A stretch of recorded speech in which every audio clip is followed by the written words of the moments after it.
by essentially continuing the conversation, even if you are meaning to do it in a very empathetic and kind way. So finding ways to reinforce for clients, and even in yourselves, and getting comfortable with the silences, you know, letting a person just be in a quiet space, experiencing the massage.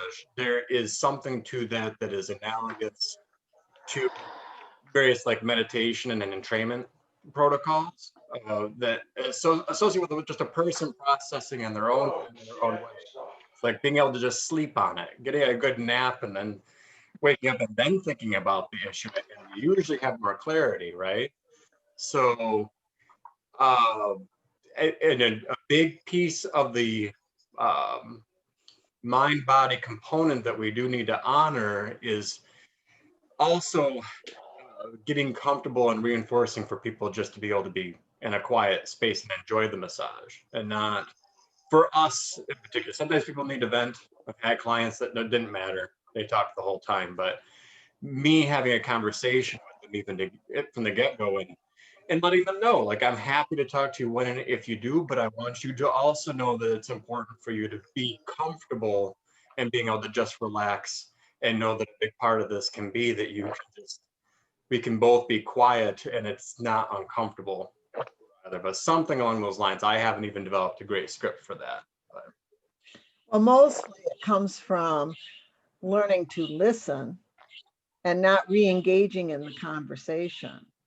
So if I'll play both roles here, I will, you know, so I'm going to go get a massage, and I'm going to talk about how I had a lot of anxiety getting out of my apartment and getting into the car and driving, and you know, I'm just getting more and more comfortable not, you know, going out into the world. You know, I do have a little bit of anxiety and agoraphobia and all that kind of stuff, you know, and I'm talking like this, you know, I'm getting ready for the massage and getting ready to lay down.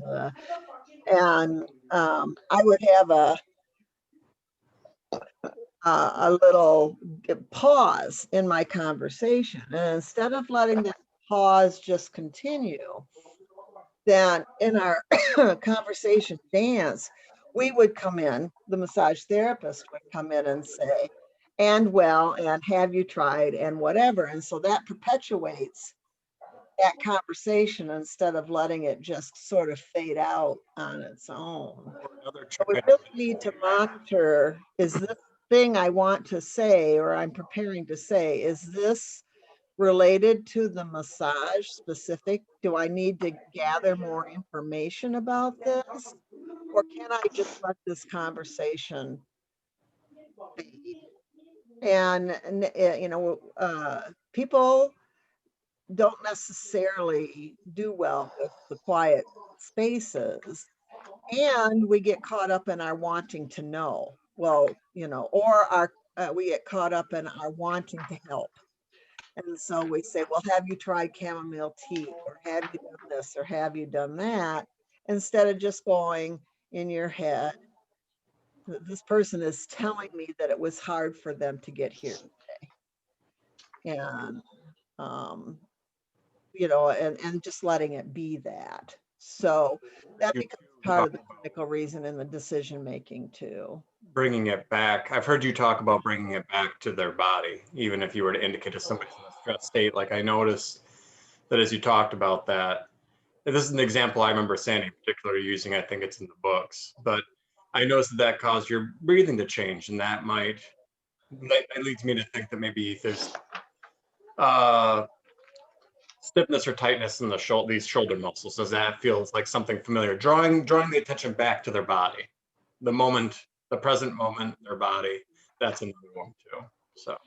So I heard from Celine, and she's just having some technical issues. So we're gonna go ahead and get started. This is our Zoom 5 class, and it is 12/9/2020. And you all had a little bit of an assignment, which my preliminary view on this is going to be a very fun day with the individual presentations. Some of you have, really had the focus and the time to put a lot of effort into what's going on, I'm guessing. And some of you have had the minimum amount of time. So there's no judgment here on, how polished the presentation is. But I have seen a couple, and I would like to have some permission to publicly post this video so that other educators can see kind of how you guys did it. So if you can give me a wave or a thumbs up that would be okay with you. Like I said before, some educators are still struggling with how to teach in this platform. So let me get to, hopefully my share screen is up here. All right, can you guys see that? Yes. 5. All right, so just a preliminary thing here. We're gonna do, I don't want to hurry anybody on the joint presentations. So if we don't get even through all of them today, we'll pick them up next week, because I don't want to hurry anybody on that. This is sort of what I had in my head on how the day would roll out. Anything that we don't get done today will roll into next. So it's mostly about the individual patients. And then I've got there was a webinar I watched last week, and it was from the Massage Therapy Foundation, and it was really good on massage therapy for pain management. And so I've got that link, and it's already in Canvas for you to work with on your lunch break. And then we'll complete the student presentations. And then from here on, we'll just see how it goes. If there's time, we'll move into a little bit more of a discussion on pain and an activity around that. If for some reason we don't have time for this, then we'll move that to next week.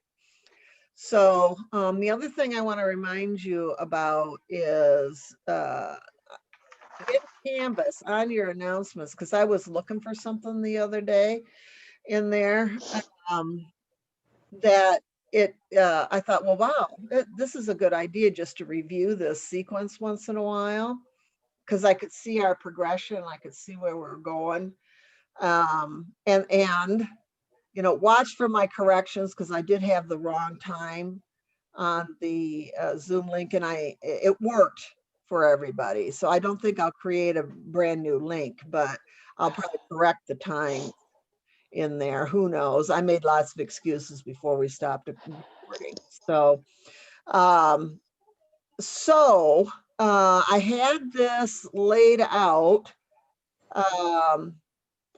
How did I have this laid out? Well, that would have been good to have that slide in there. There was the order of, I think there's the order. Do we have that someplace, Luke? That should be. We're going to be up. Chat. The group text chat. You're going to have to hold my phone just so I can look into it. Who's talking? Somebody's talking. Oh, shoot. Sorry. All right. So you know what? It's me. So I have the list. It's me. I'm sorry. I didn't mute. Okay. What was the first one on the list? Shoulder joint, Teresa. Teresa, are you ready to go? Yeah, how do I get back to the screen? Well, I'm gonna stop sharing. Where'd you go? There you are. All right, now I want you. You want to make her the host? I can't see you guys. You can't see us, Teresa? No, how do I get back to it? Do you have a PowerPoint up, Teresa? Oh, I found it. Oh, okay. And here's Celine. There she is. So, Teresa. You want to switch and go I got in the other order? We can go for we can go from the vertebrae. No, I just got to find Teresa to make her the host. She is. Can't see it. We're gonna be so good at this by the time we're done. Let's see if I can get it. I don't know. All right, what have you got? How did you do this, Teresa? What I just got my notes and Oh, there model. Okay, so what I want you to do is to be able to be. Oh, here it is. Here's what I need. Speaker view. Okay. Now we get to see the big part of you here. All right. Okay. Let's have you get ready to go. All right. So you had the shoulder joint. Yep, I had the shoulder joint, which is included in the bones of the pectoral girdle. This is our little model. It was a group effort with my husband and my son. Okay, it includes it's made out of Legos and it kind of works. So, but we have the clavicle, which is the collarbone. It's long and flat and has two bends, which gives it in an S shape. This fragile bone transmits force from the arms to the thorax. The lateral clavicle articulates with the acromion, and I'm going to slaughter these names because I can't. I'm just going to pronounce them the best I can. Say them is by saying them. Acromion. Acromion of the scapula, and together they form the upper portion of the shoulder. This structure functions as the strut by keeping the scapula posterior, which maintains the position of the glenoid. Glenoid. Huh? Glenoid. Glenoid fascia. The point of the articulation of the humerus, which is this part right here. Okay. And I know it's small. It's okay.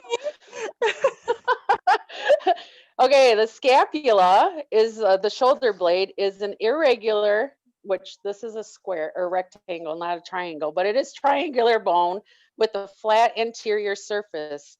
The edges of the bones are also landmarks and attachment points for the muscles. And my landmarks, where'd I put them? The landmarks is the tip of the acromion. Did I say it right this time? Which is the green. I even color coded. And the greater tubercle of the humerus, which is here, and the coracoid process, which is the yellow. Coracoid. Coracoid. Okay. All right. And then what do I got?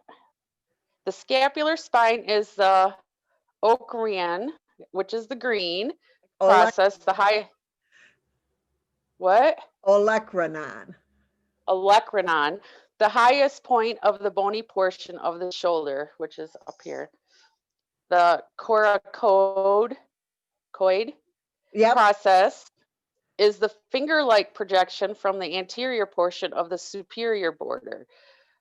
Now, this is where I get confused.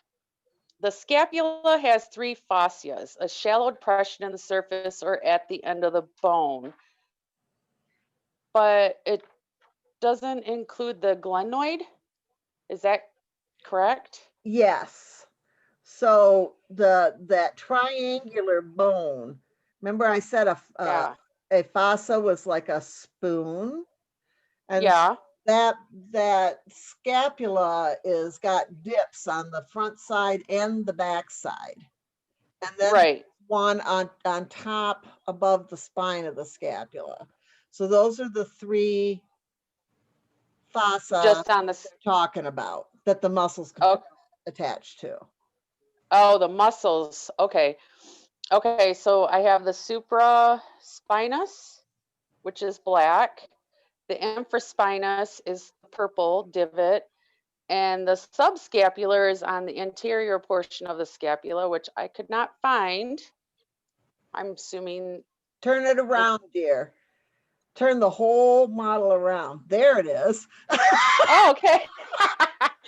All right, thank you. All right, and then in each 3 of your fossas are where those muscles are located. Remember you said those muscles sit, each one of those muscles sits in a fossa. oh, okay. Yeah, But the glenoid fossa is ligaments, correct? say that again. The glenoid fossa, where the humerus connects? Sure, and the rotator cuff muscles, but those muscles sit. So there's subscapularis that's on the anterior fossa, Okay. supraspinatus that's on the posterior fossa, and supraspinatus that's in that one that's above the spine of the scapula. Okay. And they all Okay. go out and grab the humerus to hold it in the shoulder joint. Is that helping or making it worse? Yeah, no, it's helping. Okay. I'm trying. Okay. Then I did rubber bands for my ligaments and tendons. This one is the long head of the bicep tendon Good. down the humerus, and then the spinatus. Yep. It's muscle and tendons that help form the rotor cuff. That's this one here. Rotator cuff. Yep. And then I got the Acromial Yeah. from the just bear with me on these names, from the acromion to the coracoid process. That's right. Okay, so the shoulder joint, or the shoulder, is actually made up of 2 joints. I have the glenohumeral, which is included with the humerus and the scapula, which is a synovial ball and socket, and it's the main joint of the shoulder. Yeah. And then my other joint is a acromial clavicular joint with the clavicle and the scapula. Yeah. And That's that one allows, acromial clavicular. okay, it allows anterior and posterior gliding, upward and downward rotation, and elevation and depression movements. The glenohumeral is made up of quite a few ligaments, and it is, well, I already said that, it's the main joint of the shoulder and the most mobile joint in the body. The glenohumeral joint allows these movements of flexion, extension, abduction, adduction, medial internal rotation, and lateral external rotation. Yes. And it does. See? It moves. So that was my presentation.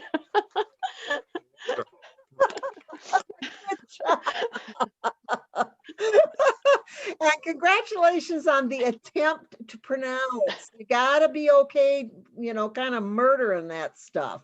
Oh, I did a pretty good job of murdering it, that's for sure. Oh, you did very good. For you, unusually enough, only for this one, I can't do this for anybody else's presentation, but I actually have one of the anatomical models of that. Right. Oh. So I had stolen it from the school so that we could do the video stuff. But when you were talking about that, so here's the spine. Let me get myself in. So this is the posterior side. This would be your infraspinatus. There's your supraspinatus. And then I flip it all the way around. And this would be the anterior side, and there's your subscapularis. So those divots that you were talking about, there's one on top, the muscle sits inside of, one on the back side, something sits inside of, and then one on the front side that a muscle sits inside of. But see, yours moves. Okay, well, the only thing I didn't understand, because in the box 7.6, it just said that there was only 3. But when I did more digging, it actually has more than 3. Yeah. Oh, for the rotator, yes, yeah. Those are the big ones. But then you got these smaller guys here. So here's Terry's major, and this doesn't present it well, but there's a line here, and this would actually be Terry's minor, kind of hiding there. So when we learn the rotator cuff muscles, we learn them as 4. Oh, okay. the acronym is SITS. So you don't sit on your shoulder, usually. So Right. yes. And that stands for supraspinatus, infraspinatus, teres minor, and then subscapularis. So over the Okay. time, but the shoulder joint, as you're seeing, I mean, you had to build something that was stable and has all that mobility. It's a pretty crazy structure, and it's no wonder why there's a lot of issues there that can even translate up into the neck, just because it has all that mobility. Right. So you all have a shoulder joint, right? You have one because you have an arm. So you know, kind of feel around in there a little bit, and then feel the humerus here. That's the bone. If you follow that up, you'll see where it kind of goes into the scapula in the back there. And you can, if you move it around, you can start to feel that ball move in that socket. And the glenohumeral joint movement, if it's just the shoulder joint, it only moves to 90 degrees. Okay. In order for me to reach totally up over my head, the scapula has to move. It has to rock back and forth for that to occur. So a lot of times people will say, well, my shoulder bothers me. I can't lift my arm above my head. And I'll go, that may not be the shoulder joint per se. That's probably the scapula that won't tip. So that's how you start with the assessment process, is looking at what normal movements occur at each of these joints. And then you can start to differentiate. So this is how this overarches into our assessment process with stuff. So, okay. So you're gonna palpate your own shoulder. You're gonna move it around. You're gonna picture your scapula at the back. Now, in the joint chapter, chapter 8 in your Essential Science book, as we go through and discuss every single joint, there is a very detailed palpation sequence. And so if you read through that and do exactly what it says, that also then begins the process of palpation assessment, where you're feeling the structures and you're noticing the movements. So that might be something that, again, you'll want to move ahead and work on that palpation, because even if you don't have a body that you can easily practice massage on, you have your body and you can reach almost all of these joints. And so you can practice that palpation there. So, okay. So thank you, Teresa, for getting us started. So Teresa, what was some of the challenges you had making your little joint? Getting the ligaments to stay Okay. and all the pieces to stay. We probably shouldn't have used Legos, but so it's how all these parts, these Legos, these parts, these puzzle parts that come together, how do they all stay together? That's very interesting when we think about how the body is constructed.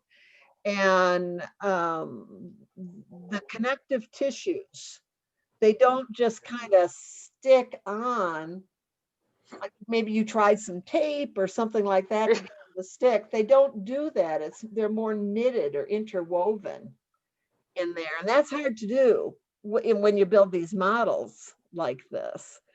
So the connective tissue types, which are ligaments and tendons and the joint capsule, and there's a connective tissue saran wrappy thing around the bone.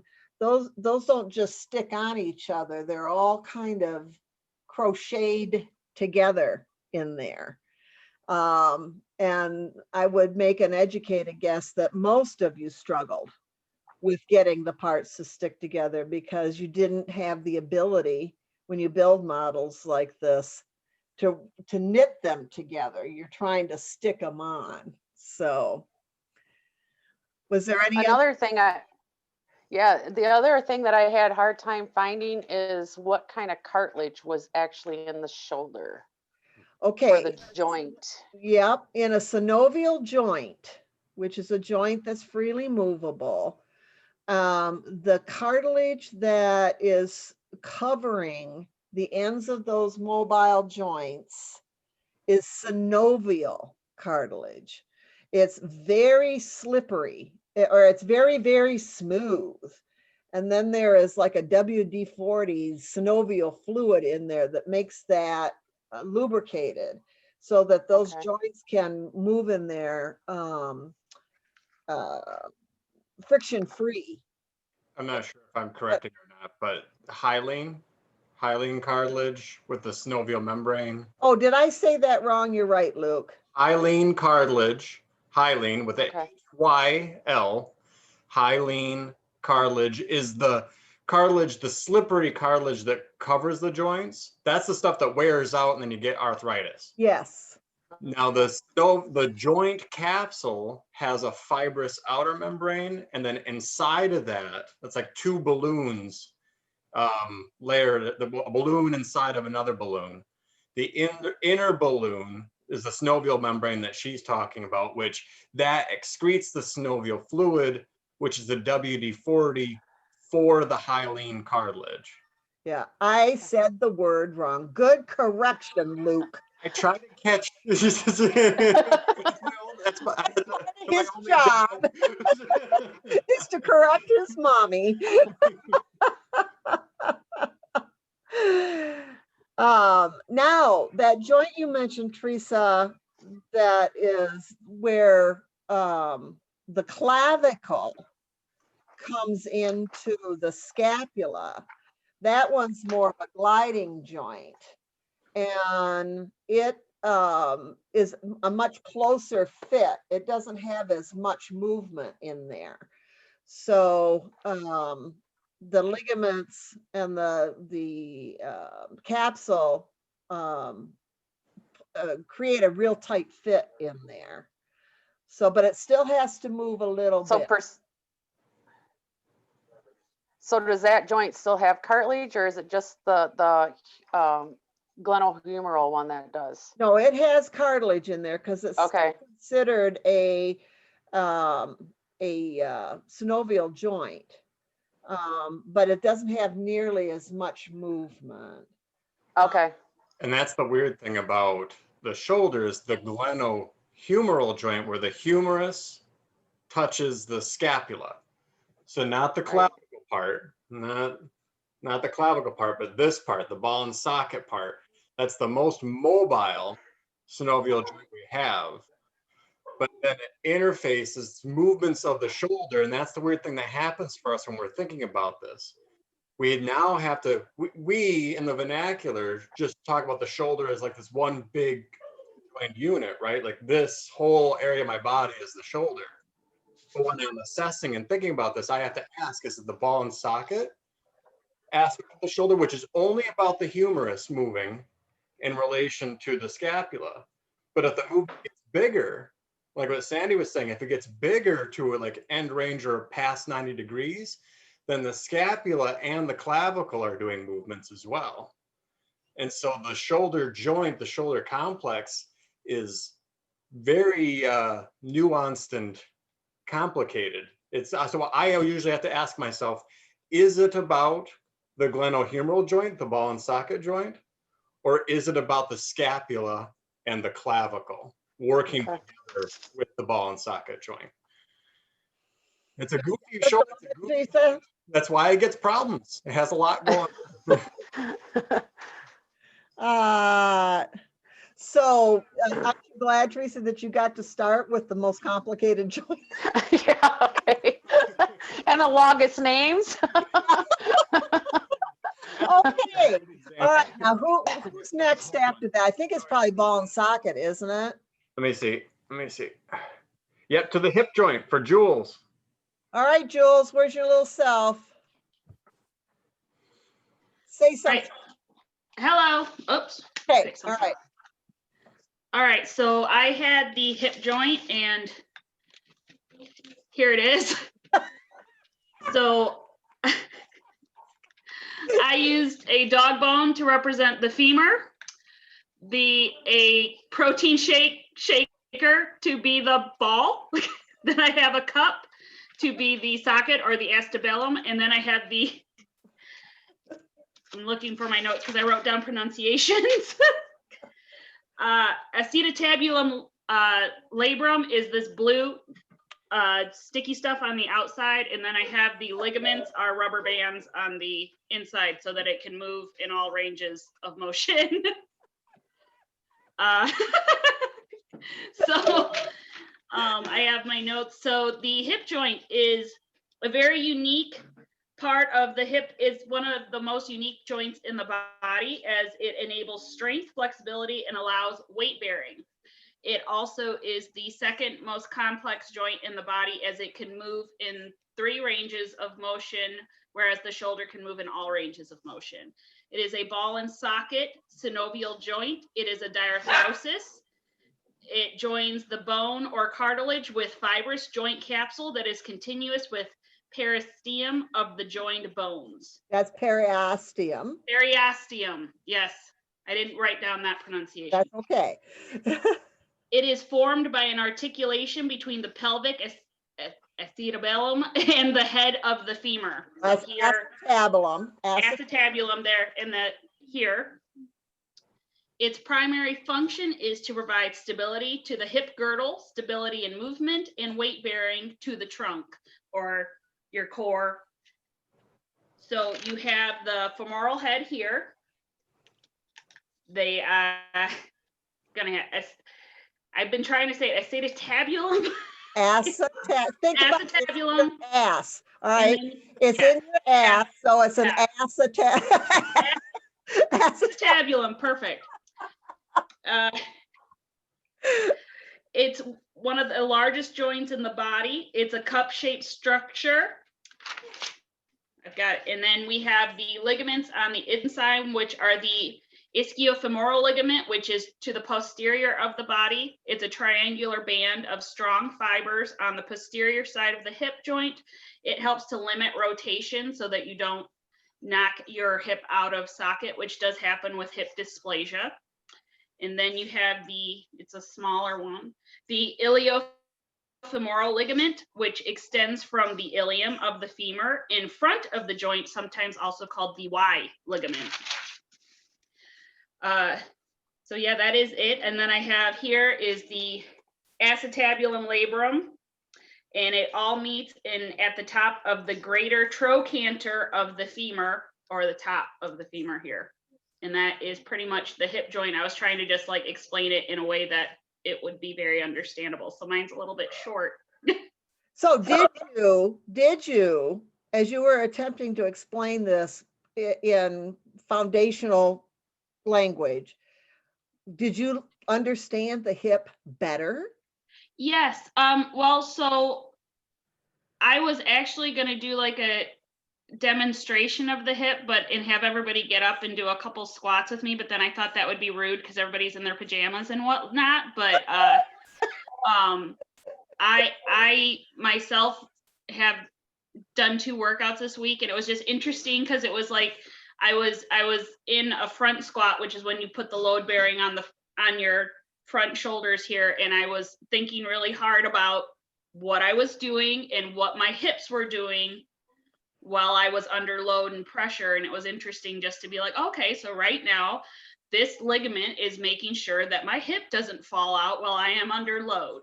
And I was also, as far as massage goes, it's very interesting because when we were with Luke talking about the hip joints and everything, that it is often left out of massage because it's right by the genital region, and so people don't want to go there, but how important it is to get there because of how the ligament, how it's such a huge part of our anatomy that it just gets grazed over like that. I'm glad you mentioned that, Jules, that this hip area is, it's really important. It's, whereas the shoulder is a ball and socket joint, they're companions. Okay, they're where limbs attached to the torso. And so the scapula is like the pelvis, and the humerus is like the femur, and they both have a concave side and a cave, and a convex, a ball. But the shoulder doesn't have a very big cave. That's the glenoid fossa. But in the hip, it has a real deep cave. So when we stand up, this is actually giving us a ledge for our torso to stand up on, to lean on, so that we are stable. But if we move our pelvis, like we move our trunk, or if we move our leg, it changes how stable we are just in that weight-bearing part of that capsule. And so because of that, because when we're weight-bearing, every joint has a little bit of play in it. But when we're weight-bearing, that comes down, okay, or comes up, depending on how we're doing it. And now the bones and the cartilages in there touch each other. And then when we move, you get more wear and tear. It's, joints are built so that the bones themselves and the cartilage aren't really supposed to touch very much. There's an egg white thingy in there, but when they do, then they rub. And so all the weight of the torso or the upper body coming down as we're standing up and when we're sitting, because those are two different orientations of the ball in the socket, really cause wear and tear. And so the arthritis that becomes arthrosis is most pronounced in the hip. And then we have a similar thing in the knee. Because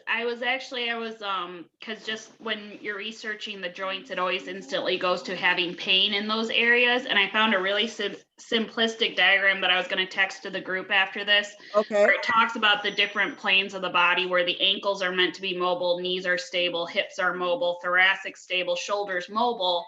But when like the shoulder becomes stable because of an injury or something, sometimes people will then have pain in their thoracic spine, because then the thoracic spine starts to try to take over and be mobile, or hips, any variation of that.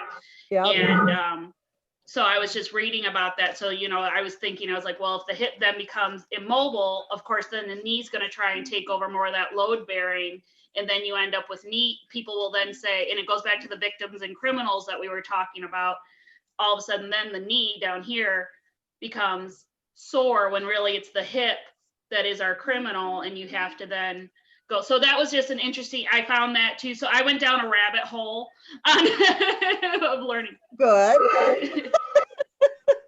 It's a cool map of the body, but it also talks about the stable and mobile joints. So it would just maybe help in the future too, when you're working with someone where they say, well, I have a horrible knee pain, they could actually be having ankle or hip issues going on because their knee is just taking on more load than it's supposed to. And you're talking about what's called the kinetic chain, and open and closed pack positions. These are more words that we will layer into this as we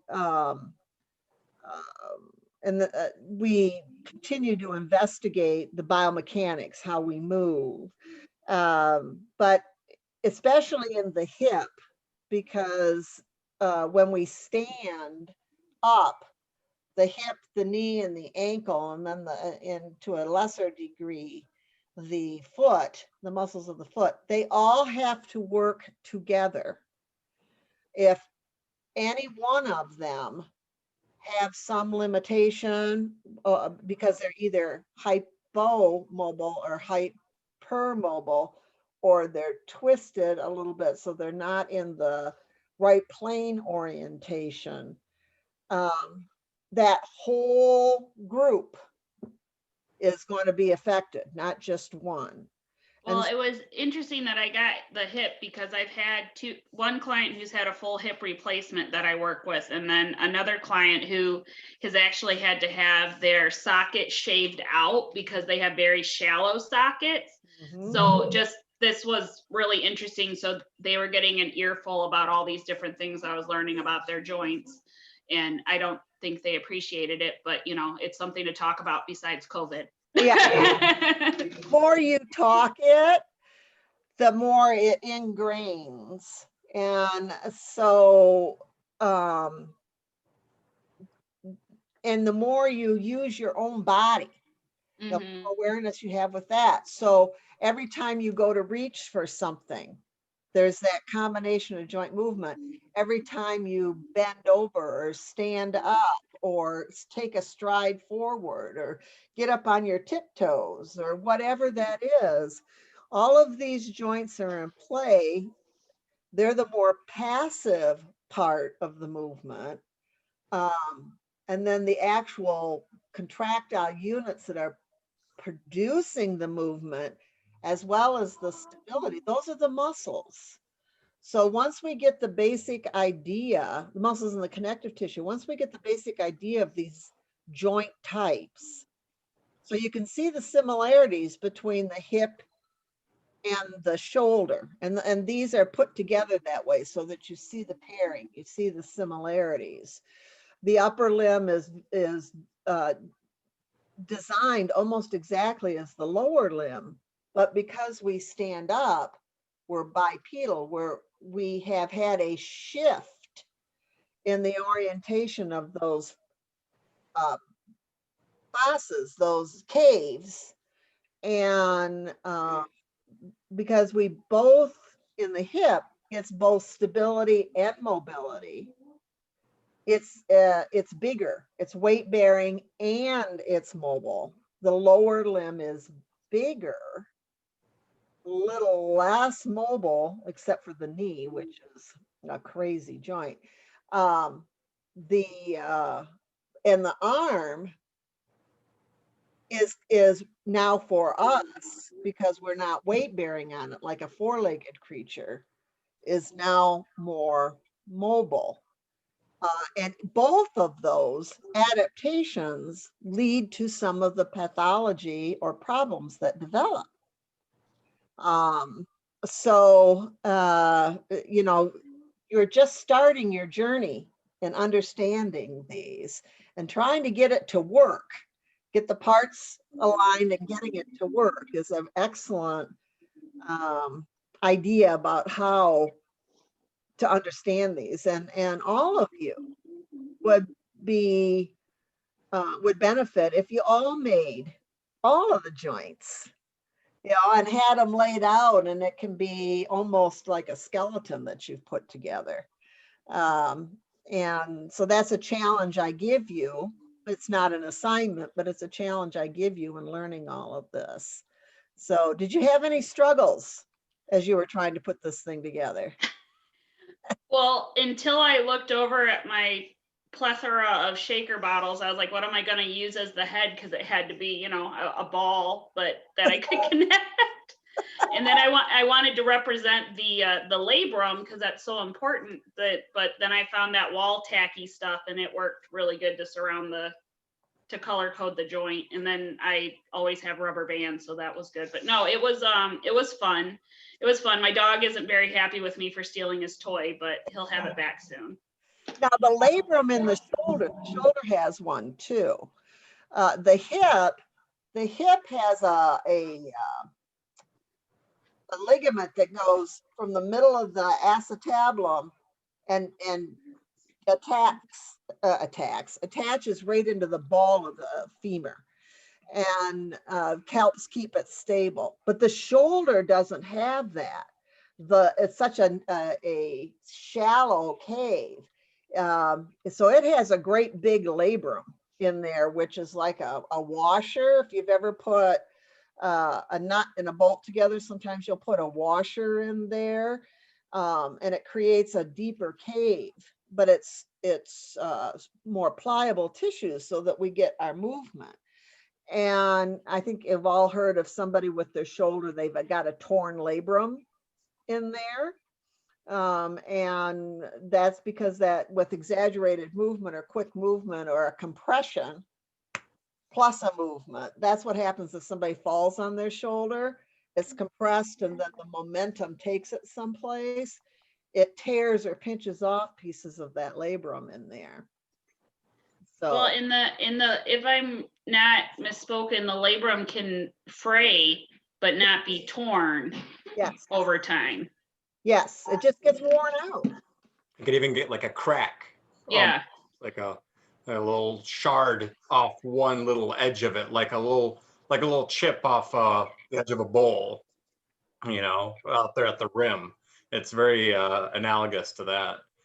Another thing I wanted to touch on, just you were bringing up some great points about like kinetic chain things. Kinetic chain is a way that we can kind of trace compensation up and down the body. And then Sandy mentioned kinematic chains. That's going to really bug your brains. Kinetic chain versus kinematic chain. Just know that those are technically two different things. And then there's a cool aspect related to all of this as we're doing this. The shoulder to the hip, the elbow to the knee, the wrist to the ankle. All of those, these are paired groups related to gait reflexes. So you know how when we walk, the opposite shoulder to the hip, and the opposite hip related to the shoulder. So right hip to left shoulder, left hip to right shoulder. They move together to keep us balanced so we don't fall over all the time. So it's kind of a cool thing, even related to when we're trying to figure out what to do with the body, and even with the whole idea of the kinetic chain and what Jules was saying with, you know, if the hip has less mobility, it's going to create more stress into the knee. This creates a good reasoning why the thorough full body is so important, because it's so integrated. I can say if there's a problem with the hip, it's going to cause stress into the knee, but it's probably also going to change the movement of these shoulders as well. It's so, the body's so nuanced and complex. But the cool thing in your heads can be ball and socket joints with ball and socket joints. You know, shoulders with hips. And then now we're going into knees and elbows, but you can see it as you walk, you know, with the opposite arm swing with leg swing and all of that. All of this stuff has to work together, but it's really elegant, even in that it's literally ball and socket joints working together. It's literally the hinge joints of the elbow and the knee working together as we just, it's not always the most graceful dance, but it is a dance to walk. Now, I have posted in our guest speaker anatomy, physiology for essential science, some dissection videos that show you this in a real body. And then there are some very elegant videos that stylize it or show it in models. So do take advantage of those YouTube videos. And the more you see this, the more different ways that you process the information, the more familiar you will be with all of that. So now the hip joint replacement is got they were doing joint replacements for the hip first. And they have really progressed in the technology for that. And thank goodness, because it was the deterioration of the hip joint as people aged that really took away quality of life. And so if you're going to be working with somebody, like Jules mentioned, working with somebody who has had a joint replacement, you want to then investigate more in the technology involved around that. And they're coming up with better and better and better technology. We're living longer and longer and longer. We're heavier as a population, we're heavier. And so that combination is putting more strain on just the parts of the joint. And so the ability to replace those parts a little bit is really extending functional capacity in people who are aging, as well as who have had traumatic injury to those areas.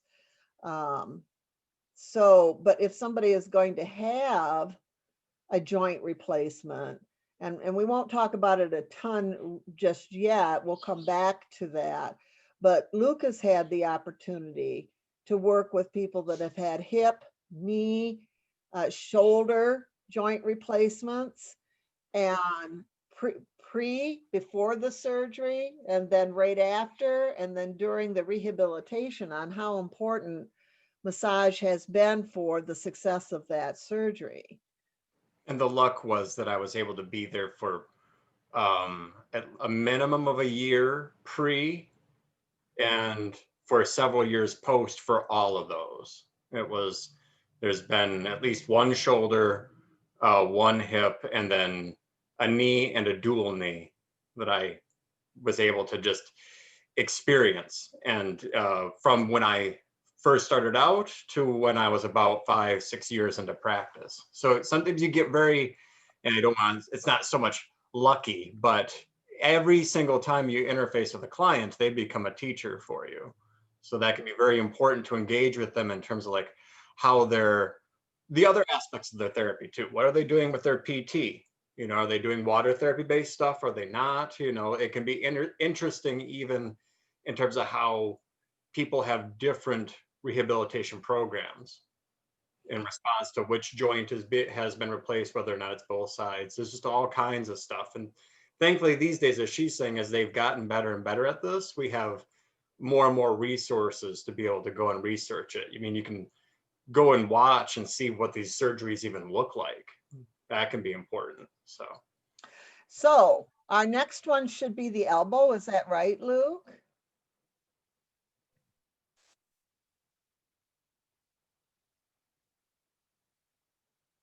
We lost you. We lost. I mute myself to talk. The elbow joint by Alyssa. She's all ready to go. It's the elbow? Yes, yes. Okay. All right. All right. Yes. Yeah. Okay. So we've got the humerus, and then the ulna and the radius. Are those sticks? Yes. Oh, that's great. Yeah, so there's 3 joint movements: the ulnohumeral, which is between the ulna and the humerus, the radiohumeral, which is between the radius and the humerus, and then the proximal radio-ulnar, which is between the radius and the ulna. And there's 3 ligaments. There's the annular one, which is the yellow, and that's around the ring of the head of the radius, which is like flat and circular. Then there's the green one that is ulnar collateral ligament, and that it's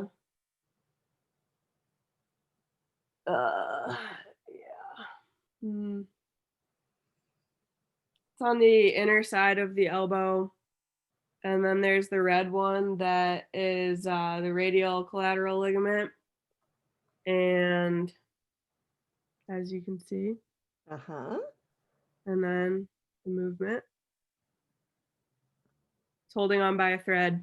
And then there's the white parts right here, which was like the cartilage. Yeah, I don't know. Let's see the posterior side of your elbow, which would be where the point of the elbow is. Turn it around. Have you got an Olecranon on there? No. No. Okay. So this is very creative to go find tree branches to do this. The Olecranon, which is the point of your elbow, it's similar to your patella in the knee. Don't get your model back up there. I love that model. and it falls into a little fossa like a spoon and stops the movement of your elbow. Your knee doesn't have that. That's why your knee can go all over the place. So, and then does it pronate and supinate at all? Will the ulna and the radius move at all? It will likely fall apart completely, but it's like sticky tack, so it's like supposed to. All right, there's your flexion and extension. There you go. See how those, I know, well, it'll probably fall apart, but that's okay. Do it again. Watch the two bones in the forearm As she does it. cross over each other. I love it. Oh yeah, she's coming undone. So what was your thought process when you put this together, Alyssa? My thought process was that this one was like knobby, like having the little ends that the humerus would. And then I busted out power tools to make this flat. It doesn't look flat, but I did it. And then this one actually fit really well into like this knobby area. And then I was trying to get it to stick and it broke and it fit in less well. But I also, like, as I was like thinking about it, I like also drew a picture, and then that's like it on its side, but it would turn around and kind of fit in between this little spot and create like this like little elbowy part. Yeah, put the picture back up. So those condyles, those knobby things on the top, they fit into the caves on the bottom, and they're deeper in the elbow. So the elbow inherently is a little bit more stable joint, and we don't weight bear on it very much. So you don't hear people complaining about arthritis in their elbows as much as they would in their knee or their hip. But you can get a lot of tendinitis, which is inflammation of a tendon, and bursitis, which is the little fat pad that's in there, because we're doing this all the time, this rotational movement. And there's just a lot of friction that happens in there. And so a lot of overuse with the muscles. And that's why, your model came apart, because there's a lot of stress in that rotational movement. And why, when we tell you with your body mechanics, don't do that. Don't do movements when you do this, and to keep your elbow pretty straight, because that's the most stable position of the elbow. And when we do massage, we're doing a lot of weight bearing on our upper limb, in order for us to apply the pressure. That's why the stacking of the joints and the way the body is put together, and that we don't get leaned too far forward in our hips or bend over, because all of that destabilizes this complex of the shoulder, elbow, and then into the wrists. A lot of people have become interested in doing massage with their feet. Who's heard of that? Massage with your feet. Sometimes they call it ashiatsu or whatever. Some of your Asian-based symptoms like Thai massage and shiatsu, and some of your Chinese-based systems, they use their feet. Put people on the floor and use their feet, because the joints are bigger, and they don't wear and tear as much. And some of you, Luke will show you how to do that when we get back in the classroom, and you may find that is the style you want to use. It doesn't matter if you're doing massage with your upper limb or your lower limb, or a combination of both. The foundations of the work still stay the same. Did you learn anything interesting about your little elbow joint when you were fooling with that? Not necessarily. It was just interesting to really think about like the different bones and like how it's actually working when we're using it, because it is something that we use like pretty often. Yes. And the importance of the shapes. The shapes make a difference. How the puzzle goes together. Yeah. Anybody, I don't do jigsaw puzzles, but I know a lot of people do. And you always have something that sticks out and it fits into a cave. You know, that's part of how the stability is created. So I love the branches. That was an excellent idea. Excellent idea. Okay.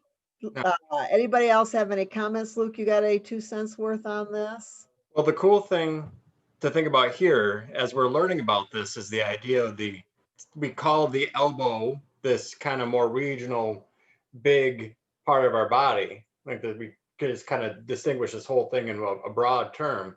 But as you've discovered and shown, there's how does the ulna interact with the humerus? How does the ulna interact with the radius? And those motions, the ulna and the humerus do flexion and extension.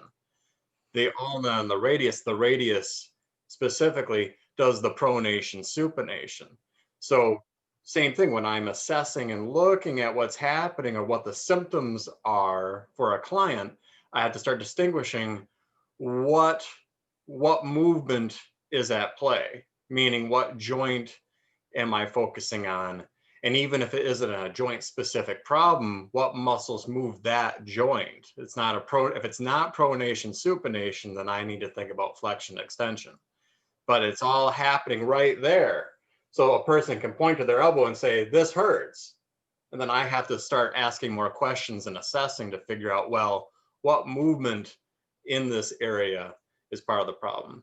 I actually have a close friend who had a terrible elbow injury where the olecranon, the tip of that ulna, which sits inside, if I get my hands oriented here correctly, but the olecranon sits in, it's almost like two hooks kind of coming in the fossa for the humerus, and the humerus is it's a cave, but the olecranon itself, that part kind of has a hook element to it. This whole thing got broken off in a fall. The whole chunk of the ulna and the olecranon got cracked and broken off and got pulled out of alignment. And that has turned into a very difficult repair. The elbow, oddly enough, because of it having this more form-based stability and structure, when it gets badly damaged, is one of the hardest ones for them to repair. They can do a better job helping a knee than they can an elbow. An elbow replacement means all kinds of weight limitations. You can't lift more than like 10 pounds, something along that line.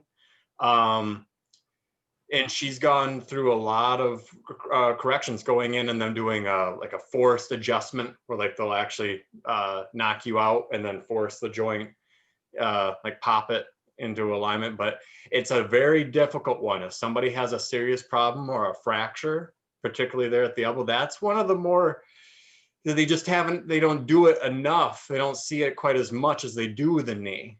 So there hasn't been as much of an advancement, and it's a complex, weird joint. So in the event you see elbow problems, it can be a little bit more complicated. And also another reason why, as Sandy said, don't do your body mechanics wrong, because you don't want an elbow problem. She's stuck in flexion, isn't she? Yeah, it's a hard end feel. They say that they've adjusted it through that when she's under, but when we assess, she's stuck right here. And I think that the bony ends are probably misaligned, but there may also be some filling in of that space with scar tissue. But it's difficult to know. And some of the stuff, it's frustrating. We talked a little bit about chronic pain. This kind of stuff can be incredibly frustrating. And this is a young, healthy person that random happenstance fell, and just bad luck had this happen. And it's been a process of, even Mom and I, as we've discussed with this client, about realistic expectations and going, frankly, this sucks, but you're tough, and we can help limit the symptoms. Shown her like cupping strategies, using the taping for her own time, taught her husband, actually, we were talking about foot massage. I went, you know, these structures are going to get tight because now the joint can no longer go to full extension. So you may not ever get that movement back, but let's figure out a way, a management strategy so you don't suffer as much.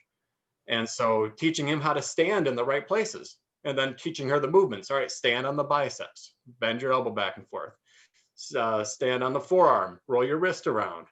You know, then they're able to do something constructive rather than just her sitting there suffering, you know. So there's strategies in relation to this joint pain, chronic pain, and helping people understand, even as we're helping them, we also have to be aware of the certain limitations. Arthritis is arthritis, and certain joints can be replaced, and some recoveries are better than others. And we just have to kind of always be malleable in this whole scenario, one through our assessment, but also through like our just interactions with individual clients and individual circumstances. It's very complicated, and it can be very person specific, joint specific, all of it. So Well, that this idea of pre-existing conditions, if our treatment plan was to restore mobility into this joint, then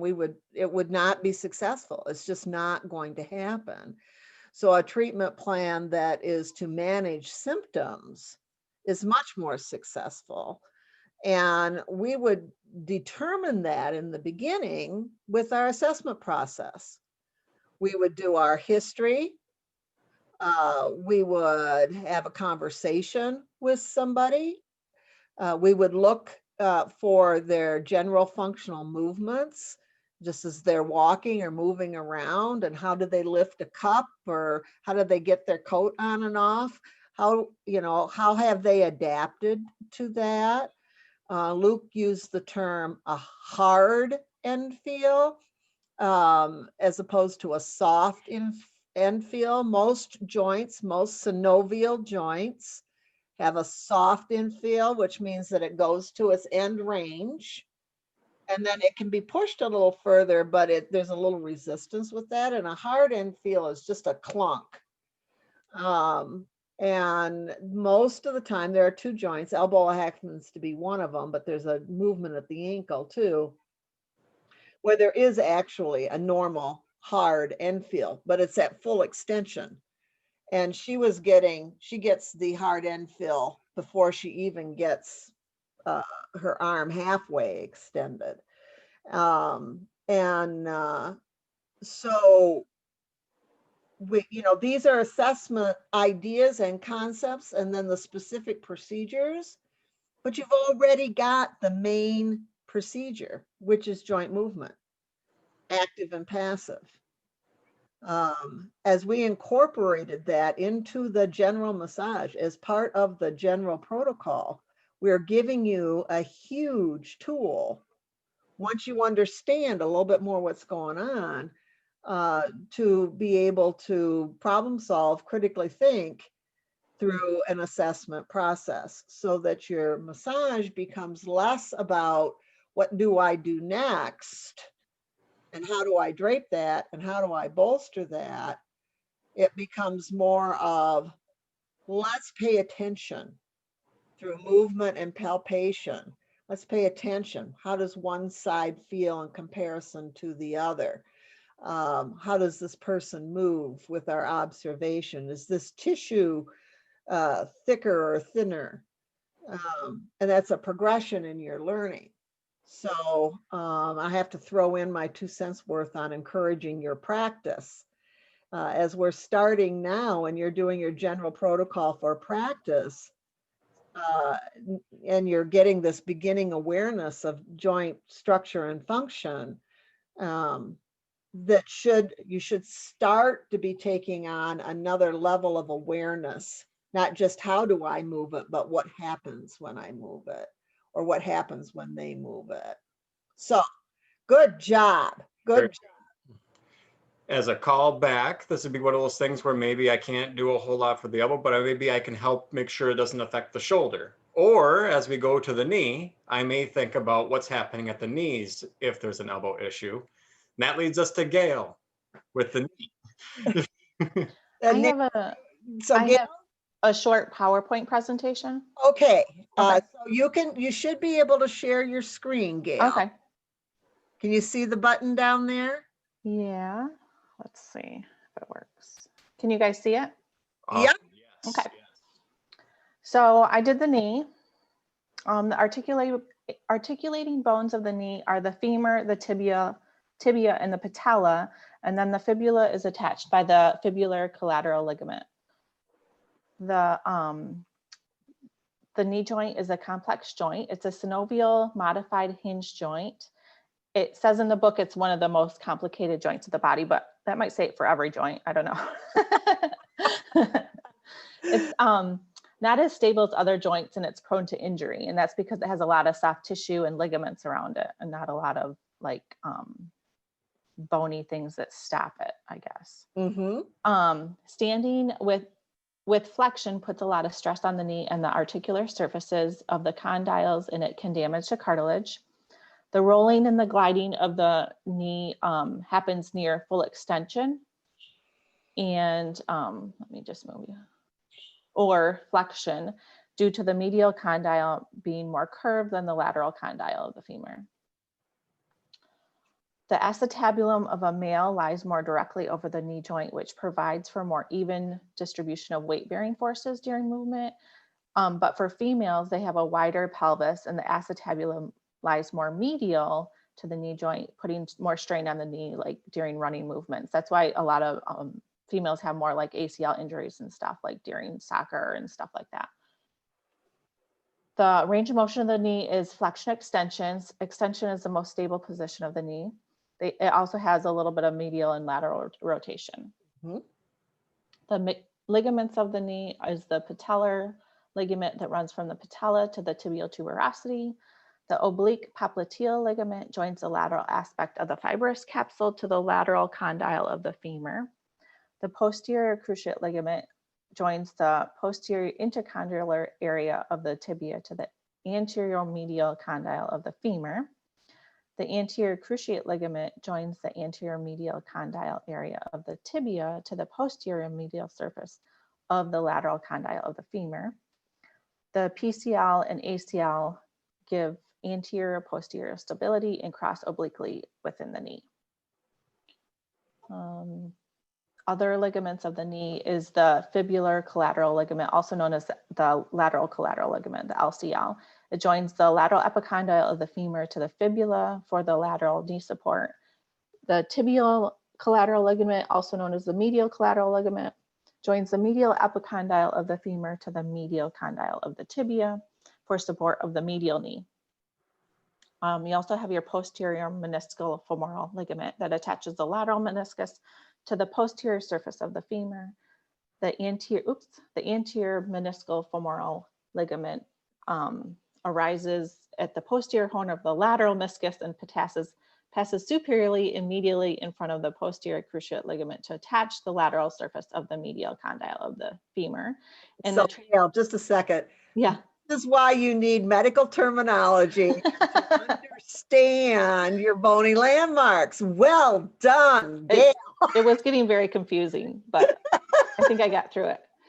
So the transverse ligament joins the medial meniscus to the lateral meniscus.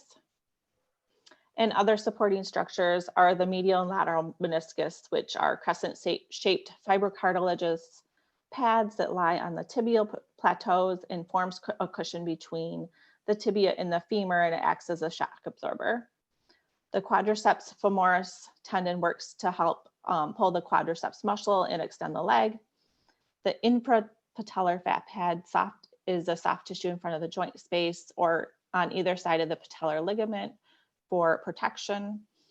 And the patellar tendon attaches to the lower pole of the kneecap to the tibia. The pre-patellar bursa lies between the patella and the overlying skin, and the superficial infrapatellar bursa is anterior to the patellar ligament.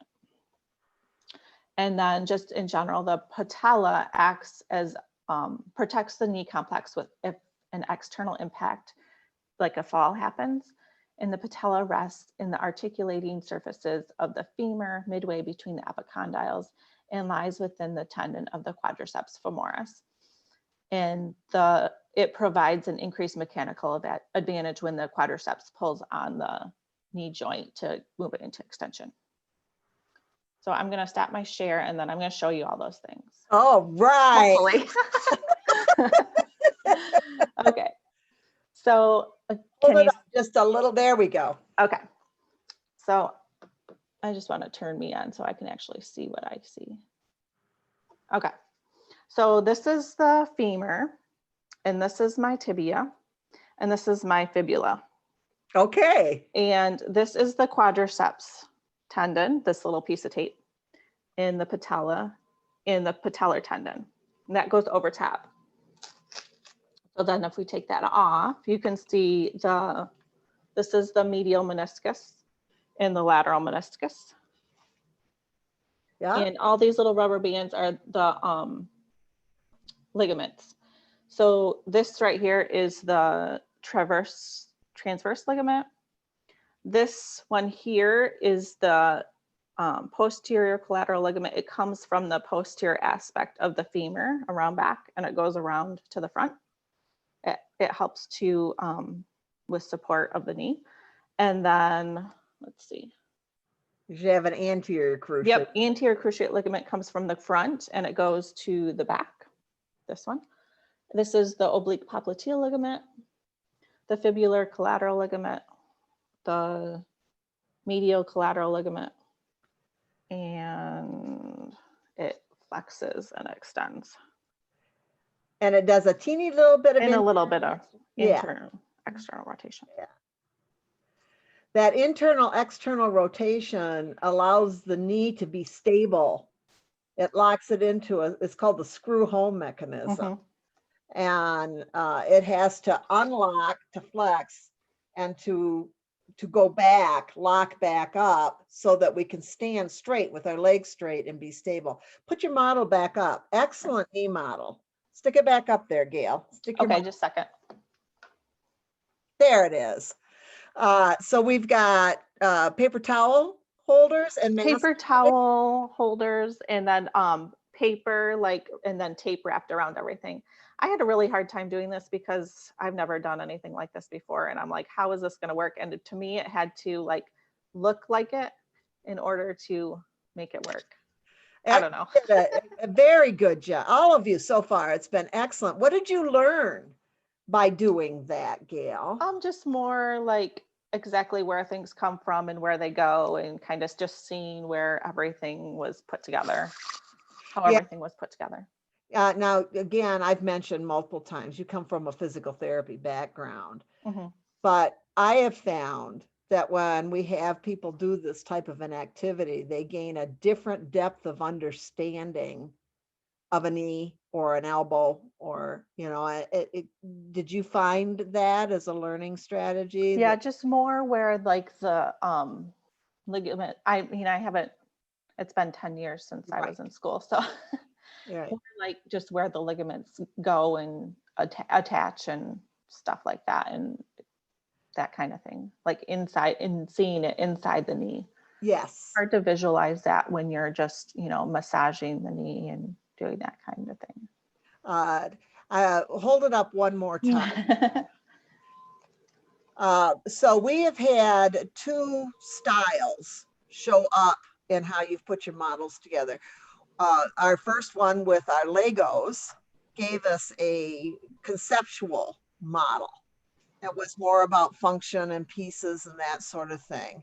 But the way you did it also brought in, this is what this kind of really looks like in there, especially where you've got the head of the femur up in there. You've got that attached just right in there. And you've got the patella embedded into your ligament. But I really like your meniscus. Oh, thanks. Pull the kneecap down again. Pull the sure. patella down again. They're cosmetic sponges. Structure your meniscus. They're little face sponges. Oh. Then show us the back of that. That's just an excellent representation And a of, lot of rubber bands and glue yeah, yeah. that Well, fell apart. Like I say, it's an excellent model, but you get an A+ for your meniscus. But there is a big component here of form and function. Form follows function, function follows form. So the two inner things are shaped and look the way they do for a good reason. The bony landmarks service as attachment sites, and just the nature of how the condyles sit into, in this case, the meniscus. You need a medial and a lateral meniscus for the medial and lateral condyles, so that there's that smooth ability to do flexion and extension. And like you were saying, the reasoning behind the patella, what's it actually doing there? It can be one as a protective element, kind of like a shield for the rest of the joint. But then she talked about the mechanical advantage of it. But there's something about the way the muscles are able to interact with the patella and how the patella then interacts with the other bones as it attaches down to the tibia with the ligament. There's something about that that allows it to get more mechanical advantage. It strengthens and reinforces the ability for us to extend our knee, which helps us stand up. It's a force in which we're fighting gravity. So the body found a way to use all these pieces to give us more strength and stability as we do certain motions. And usually that's the case that we'll see, is we need more to help us get out, to fight gravity, to stand up and get out of it. So it's one of those cool things where you said it had to look like it for it to make sense to you. Like, you know, Yeah. and I understand that, right? Well, the interaction of the rubber bands, and she's going to be a bit more practiced in some of the medical terminology, but you can see how even with those ligaments, all of them talk about their positioning.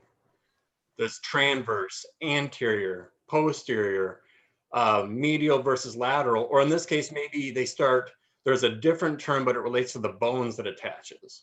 It says the fibula instead of the lateral, kind of a thing. So for everybody else, as you're trying to play with this anatomy, as you do this, sometimes, not all the time, the names of things do make sense. So the anterior cruciate, posterior cruciate, medial collateral, lateral collateral, where they're located too reinforces like what they do. So she was talking about the anterior cruciate and the posterior cruciate. They keep your femur from sliding too much over the tibia. There needs to be some slide, but it can't be that if I plant my foot and then I move forward, my femur shouldn't slip too far forward. Or vice versa. If I'm standing still and somebody pushes me back, it can't be that the femur gets pushed too far back over the tibia. So those ligaments are there like these bungee cords to hold things in position, yet to still allow motion. And rubber bands are about the perfect analogy for that, right? So very, very good. I liked a couple of things that you said in your PowerPoint presentation as well. And one was the discussion of the head of the femur in the acetabulum in a typical male pelvis comes right straight down to the knee joint, where with a female, it comes in at an angle because the pelvis is wider. This has big implications in exercise and activities that are maybe the male skeletal form can do better or not as good as the female skeletal form. And then the female pelvis also it's got a shape that makes the hips a little less stable in the socket, which is going to affect the stability and the mobility of the knee. And then you add some sort of birthing where the pelvis dislocates basically so that the baby's head can get through the birth canal and then comes back in, can affect the relationship between the hip and the knee. So generally, the female form is not necessarily built for running, whereas the male form is. And so you will see more injury and or pain sometimes in a female runner than you will in a male runner. Now, there's a huge gradation in gender structure. And so you can have a female with a narrower pelvis so that the knee and the hip are more lined up on top of each other, and they will be able to run with very little difficulty. And you can have the male form, where the pelvis is a little wider, and then they have knees that are more prone to these types of difficulties. And the other thing Gail brought forward is the stability mobility. And when the knee is flexed, bent, the forces inside the joint and the approximation of the femur onto the tibia, there's a tendency for a lot more rubbing in there. And so one of the really bad body mechanics things that's been part of the massage community is that you have both of your knees flexed. And they're taking that from a martial arts idea, and then the idea that you should never have your knee hyperextended. Well, if your structures are solid, you're not going to have hyperextension. But a female skeletal structure is a little bit more prone to hyperextension, both in the elbow and the knee. And so I think that there was misconstrued information, and that's where that screw home mechanism becomes so important, because you literally screw, like you screw a cap down, you screw the knee into the meniscus, you screw that down there for stability. So that's why we want your back leg straight, your weight-bearing leg. That's why we're insistent on that being straight, so that you can easily translate the forces from your heel up through your knee. And we don't want you bent too far over when you're doing massage, because we don't want those forces to they follow a straight line. So if you're too far bent, the force is going to go into the wrong place, into your hip joint, and it's going to cause a problem there. And this comes back to the height of the table. And then why we also want you to use your forearm first for massage, because that's a shorter distance for stability of the shoulder and the glenohumeral joint and the muscles that surround that. And it doesn't rely on this middle joint being involved in stability issues. And then if you do use the palm of your hand, you don't want hyperextension, but you do want to have that joint in its most stable position. So the way we're teaching you to do massage is very much related to the structure and function of these joints. So I wanted to not forget to mention that you mentioned that in your presentation, Gail. Mm-hmm. So any other comments on that one, Luke? That was all, actually, I thought that was said very well. But the thing that I had, not as much of an aha, but I wanted to reinforce, is that I find for myself, if I'm delivering more pressure or maximal pressure, I really try to use my forearm as much as possible. And then if I'm at areas of the body where I'm using less pressure, then I'm more prone to using my palms or a soft fist. It's kind of a tactic of just changing up my body mechanics based on region, but some of it's about how much effort I'm using, because by using my forearm, I'm stacking less of my joints.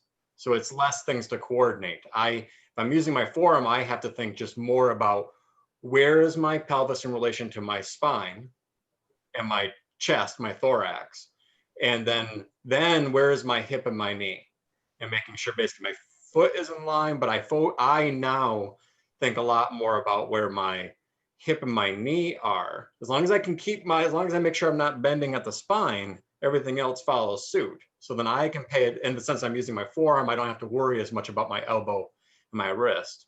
Oddly enough, for me, as a massage therapist, where I had negative symptoms was in the elbow. I had issues in the elbow because I have a touch of hypermobility here. And as I was trying to deliver maximal pressure, and when I was traveling more, I had to deal with shorter tables that were way too short, and I couldn't get a high table. So I had to use my hands and soft fist more. And I gave myself an elbow problem because my elbows are innately unstable. So I've had to even transition and manage some of my own symptoms related to that by making sure, particularly if I'm delivering a lot of pressure or trying to deliver more or sustain pressure for a long period of time, just sitting there on the spot for a good long while, using my forearm because it's just less strain on my body. And then the other principle being, then I really start paying attention. Where is my hip? Where is my knee? And it helps a lot. Luke also has a tendency to want to, as he places it, then he'll either go from kind of a neutral position to either a prone or It's kind of a weird supination thing. nation and pronation. He'll get there, and then he'll want to turn it one way or the other. And when I catch him do that, I'll say, don't do that. Don't place and turn, because it strains that in there. See, if I'm working, if I do my palm, if I'm just going where my nose is pointed, my fingers are up in relation to my face like this, that puts more strain on my elbow. So I personally have found if I turn my hand, if I just supinate part way where my thumb is up, not the rest of my fingers, and apply pressure that way, or use a fist more in particular, that seems to do better by my elbow. I had to kind of trial and error and figure that one out. So each of us is going to have a unique body thing. And so some of that's also just being aware and going, okay, I understand the nature of the structure of this joint. What are some of my options if I'm having issues, or if I have innate hypermobility? Hypermobility for any of us and or our clients is going to be the biggest challenge that we face. So, has anybody had a knee injury? I tore the ACL, the anterior cruciate ligament, the MCL, the medial collateral ligament, the tendon to the patella. I stretched the lateral collateral ligament and the posterior cruciate ligament. That's called, there's a name for that. It's called the terrible triad of Donahue. And I did it by, I was standing on one foot, and I was I was teaching how to rehabilitate an ankle injury. And I was standing on one foot with my other foot just up off of the floor a little bit, training proprioception, it's called. And somebody asked me a question, and I turned to face the person that asked me the question, and it offset my upper body against my knee joint, and it caused me to torque it. And that's all it took. And all of those ligaments, I felt pop, pop. And down I went. And it was, it was quite a shock when you have something like that happen. But what amazed me is how small the movement actually was. But I had every ligament on tension. I had them all long. And then all I did was have my weight shift funny. And now typically they'll do a surgery for that. And I chose not to. I don't, that all the athletes I've worked with most of them have had something with their knee at one time or the other. But I don't typically do lateral movement. I don't go side to side. And because of the massage, I'm used to stabilizing. But my leg is compensated now because it's sloppy in there. And my calf muscle's a little shorter, and the lower attachments of my hamstring are a little shorter. And if I climb, like climb a bunch of stairs or something, I'll feel a little bit of discomfort on the medial side of my knee, where there's probably a little meniscus damage in there. And it has affected me because I'm skittish on ice or terrain that's unfamiliar. So while I don't have any real pain in it, once in a while it'll act up. It has changed the quality of my life. So I have choices, and I'm using myself as an example because I've lived through this. I have choices on what type of intervention I want to do. And so I have chosen to eliminate some things that would aggravate it or find another way to do it. I will occasionally wear a knee brace, which is an external stabilization. And I have chosen not to do the surgery. But doing surgery would also have been a very viable option in all of this.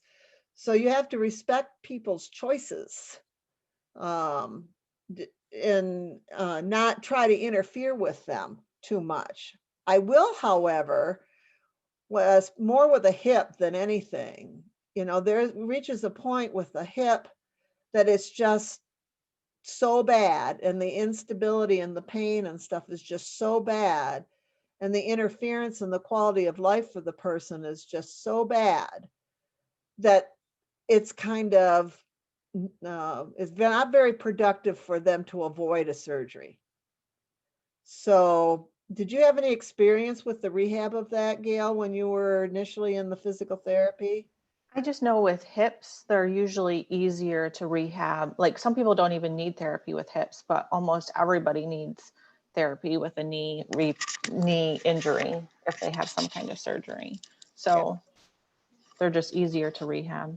And the other thing I want to point out on this is that when we're working with a knee or a hip or any joint for that matter that has had some sort of an event that has disturbed the ligament or the capsular structure around the stability, the muscle structures and the associated connective tissues now have to provide the stability.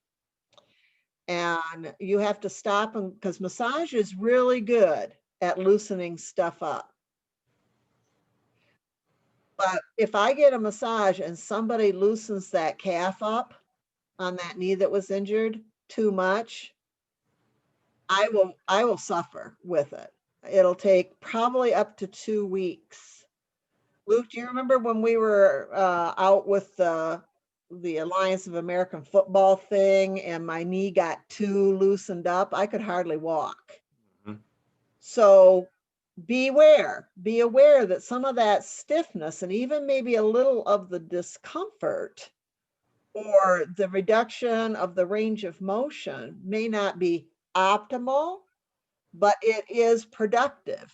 It's resourceful compensation. So don't rush in there and automatically try to change tone and texture until you understand why that's there to begin with. And this reinforces the more complex the story, the more general the massage. Maybe I think less specific to the region at issue. Let's say in Sandy's case, maybe in the first couple of sessions, I don't focus too aggressively at the knee and pay a touch more attention to other structures. Make sure her ankles and feet and the hips are doing well as it adapts in relation to the knee. So it goes back to a good full body with good assessment, no mindless rubbing, thinking about how these joints all interface and interrelate from upper body to lower body to structures just adjacent to one another. So the knee is between the ankle and the hip. So it sometimes has issues there. They've even found with sports, basketball in particular, people that do more ankle bracing and ankle taping because ankles are prone to sprains, and we're going into the wrist and the ankle after this anyway. But when people, let's say they have permanently created too much hypermobility in the ankle, so now they tape it and they brace it to create more stability, that ends up creating more of a potential for knee injury. Because as Jules had even indicated, if there's an issue, if you limit the motion of one structure, the body will adapt by creating more stress and requiring more motion at a different structure. So too stable of ankle means there's going to be more stress and more mobility at the knee. And it just keeps going on like that, where all these interrelated pieces, if one thing goes wrong, it kind of starts screwing with all of it. And we can follow these patterns generally with like a good map and formula, but it's always a little bit nuanced and specific to each individual. And I saw Jules unmute herself. Did you have a question, Jules? Or a comment?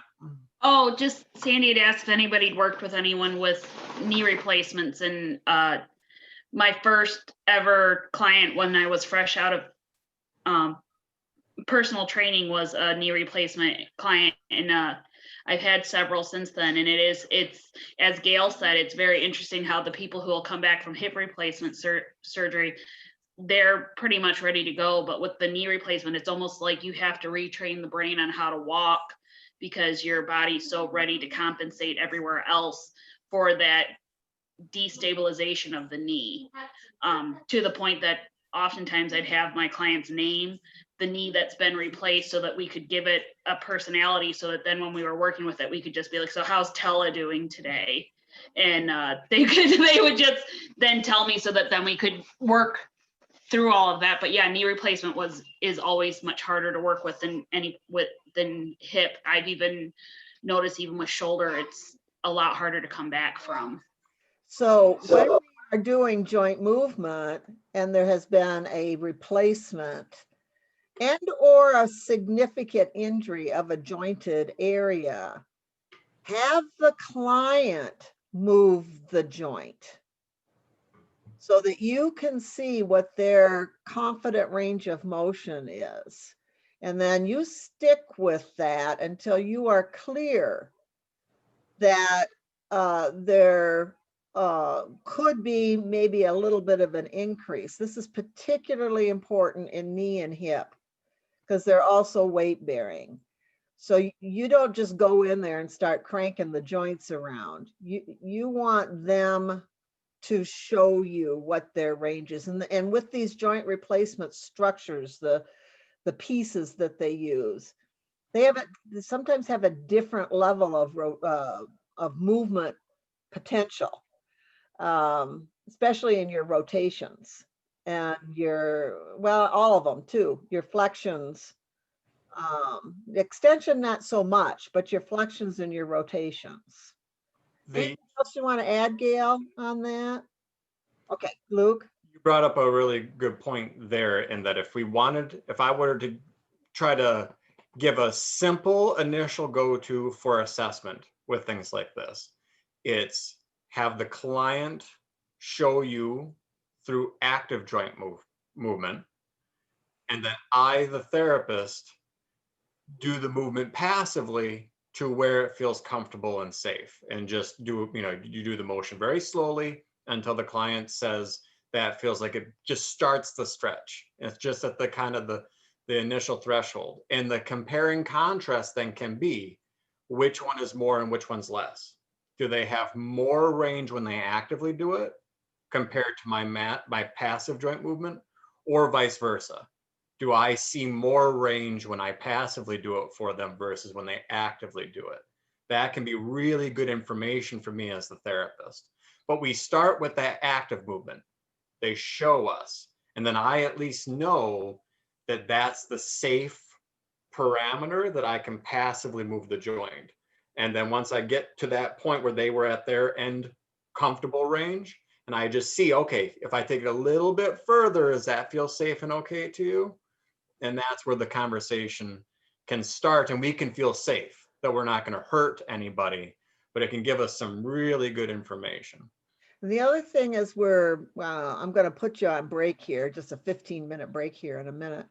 But in my experience, which is a lot, I would much rather work with a hypomobile joint situation and try to restore a teeny little bit of movement than try to work with a hypermobile joint. Hypermobility is much, much harder to deal with. And some of the movement activities that people have gotten into, and I'm going to use yoga as an example, because sometimes it's not taught correctly or people are way too aggressive. But some of those positions are way beyond what is considered a normal range. And people who have done that over and over and over and over, they'll actually become hypermobile. And then there's a lot of joints, there are a lot of muscle, soft tissue stiffness, because the person feels that shortens up or stiffens up to supply the mobility or the stability. And then they are very uncomfortable with that stiffness. And so they keep wanting to go into these aggressive stretch positions to try to give themselves some relief. And then they continue to reinforce this hyper mobility. And so massage can work across between the joints, across the soft tissue, to reduce the tone and increase the pliability and give them that sense that they have stretched without straining or reinforcing the hypermobility of the joint. So too loose is not a good thing. People that can, wrap their knee around their neck, or some of that do back bends and all that kind of stuff, that's not necessarily what you want to see. A little stiffer, a little tighter in their joints is probably a little better than too loose. So what I wanted to add to that is that's one of the reasons we'll show you some stretching protocols, but that's why you will hear she and I usually say the massage therapist doing passive stretching on the client is not a tool that we tend to use a lot. Passive stretching, where you just take the joint to end range like that, tends to lengthen the tendons and the ligaments, the structures right by the joint. If I apply compression to the muscle, to the belly of the muscle, and then reduce the tone of that muscle, that will create slack at the joint, but I'm not stretching the structures right by the joint. I don't want those ligaments and tendons to be long. I want the muscles and the connective tissue to be pliable. So static stretching can be something that we have to be careful of, because people will do that for themselves. People do lots of stretching protocols for themselves. So we sometimes need to be aware that we can easily do too much of that. So there. Very well said. Okay, so what we're going to do is we're going to take a 15-minute break, and I'm going to pause the recording, so somebody has to remind me to turn it back on. All right. And then we'll continue on with this as we go. Celine's having trouble. So with her computer connection. So we may have to, if she can't get it fixed, we might have to either move her presentation to this afternoon, or we might even have to kick it up next time. All right, I'm going to pause the recording, get up, move around. We will be back at 11:45. Okay. All right, we're back, and so far so good. Yay! All right, now where are we at now, Luke? I'm sorry, I should have had that. I I lost think it. it's my turn. Probably. Turn, Abby. Yep, I had the ankle joint. Okay, cool. Okay, So here we Here's- go. here comes my little foot. Oh, Good. Put that. Say something, Abby, because it's Yep. speaker. Oh, here's my little foot. I made out of high shoes, and and I have a paper towel roll and a wrapping paper roll. But Really good. oh, and then this is just a little squishy tennis ball I found in my house. So For the did you have campaign. fun putting that together? Yeah, I had a lot of fun. I I was mad with my little glue gun. I was out here whipping it. Well, Alyssa used power tools, so I don't know what to tell. Yeah, she's next level. All right, let's hear your presentation. So I'll walk through the bones, but there's only the ankle and the foot bones are really joined together a lot and kind of grouped together in a lot of the presentations and stuff. So with the ankle bone, it's mainly the tibia, the fibia, the talus, and then the calcaneus is connected with the ligaments and everything.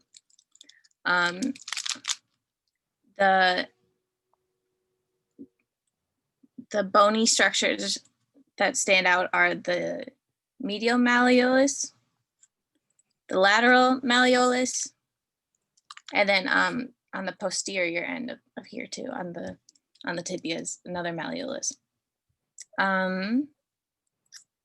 Oh, I added little ligaments on here with electrical tape because it's a little stretchy too, so it was really helpful. There are about 5 that connect on the tibia. No, the fibia. The fibia is on the lateral side. Huh? Okay. There's one that connects down to the calcaneus, and that's the I think it's the calcaneofibular ligament.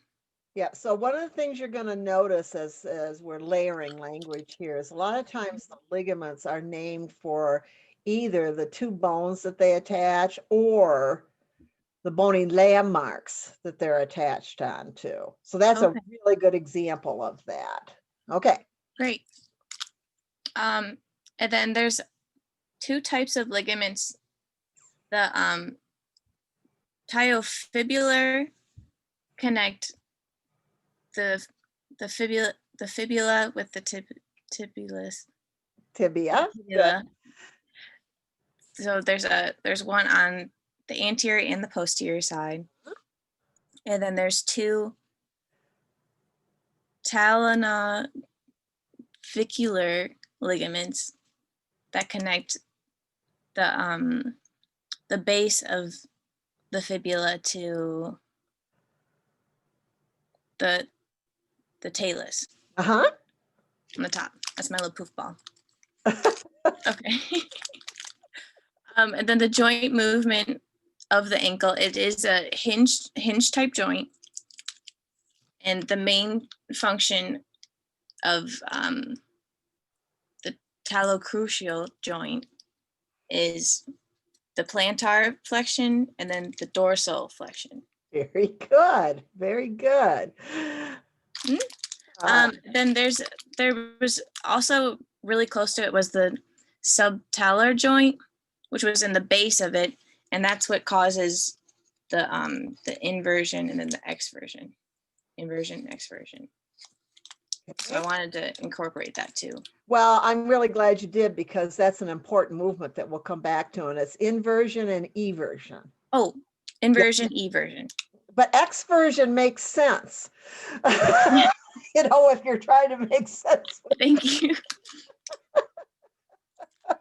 I just remember, I remember plantar, like planting your feet, and then dorsal, like the thing. I really like that joint movement video you guys posted, and like that we watched in class last time. I really like that one. Yeah, good. Helped me a lot. So what did you learn about this crazy joint as you were putting it together?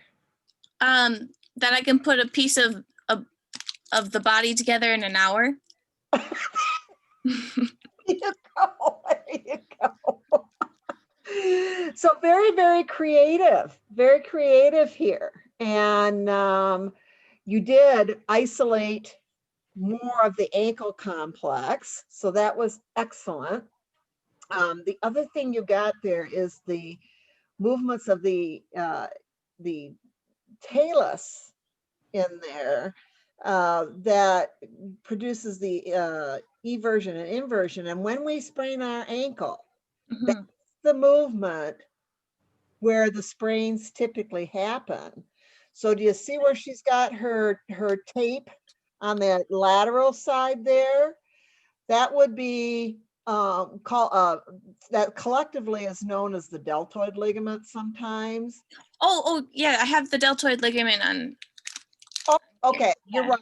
It's the other way around. Good. Yeah, it's on the medial side. And what is that? The medial side is, I did like the deltoid ligament. All right. So you're right. So most of the time when you sprain your ankle, you will sprain it so that you go, this is your little toe, you go that way with it. So like if you were going to put the soles of your feet together, yes. So when you do that, moving it like this. Again, turn it around sideways so we can see the side.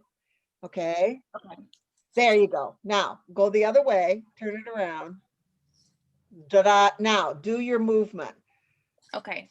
So on the medial side, and switch, and then it moves like this. Hold right there. Do you see what the tension that's being put on those ligaments? They will only be able to hold so much tension stress before they reach their end range and they tear a little bit. And that's what causes the sprain, which is a fraying or a breaking of a ligament. But notice on the other side, the cave part, the hill right there, those bones, cave part, where it's turned in, that malleolus in there bumps into another process and things get pinched in there.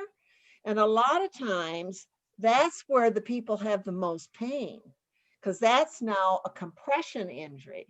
So with this sprain right here, you have a tension injury, a tensile injury, and a compression injury.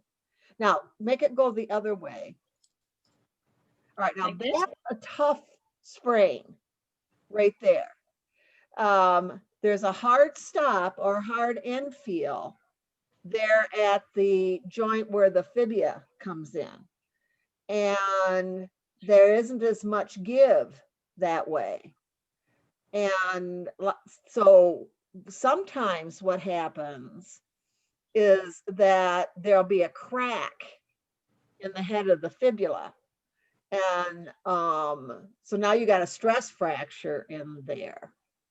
And it will also displace the fibula up a little bit, which will strain those other ligaments in there. And then those two bones, the tibia and the fibula, are joined by a membrane. And that will get jarred. Now there's another injury that's a really bad ankle sprain. It's called a high ankle sprain. And it's aggressive dorsiflexion. So go ahead and move your joint way up, way up. Okay. Like this? Yep. So what happens there is the bones turn it around so that the tibia and fibula are, what happens when you do that, you can see it happening. It spreads the two bones apart and tears that membrane in there and those ligaments. Ooh, And so that when somebody gets a high ankle sprain, and it can go the other way, take it totally into plantar flexion too. okay, we're moving it back down like this. Yep. And then when it gets far enough, you'll start to see the spreading of those bones. And that's the one where that's the one where we hear, oh no, it's a high ankle sprain. If you're working with somebody, you go, that's going to be a much more complex healing process. Than the one where you put the soles of your feet together. Then the next one that's most difficult. So is the spreading so hard to heal because of all of the connection in between them? Yep, That's it's the damaged? in-between, interosseous membrane in there. And it can take months for that. And usually you've rolled over your foot. Sometimes it'll be forced up, but usually you roll over your foot and the actual navicular and the talus move up and spread those two bones together. Mhm. So Luke, you've had experience with that injury with the basketball players too. It's just one of those cases where if you think about it, there's more structures at play that are being taken out of alignment or taken to and beyond end range. So with the high ankle sprain of going in, you're not going just because you're going so far past normal dorsiflexion or so far past plantar flexion, there's going to be a rotation element to it. And then there's the force of the bones going up and forcing strain into the space between the tibia and the fibula.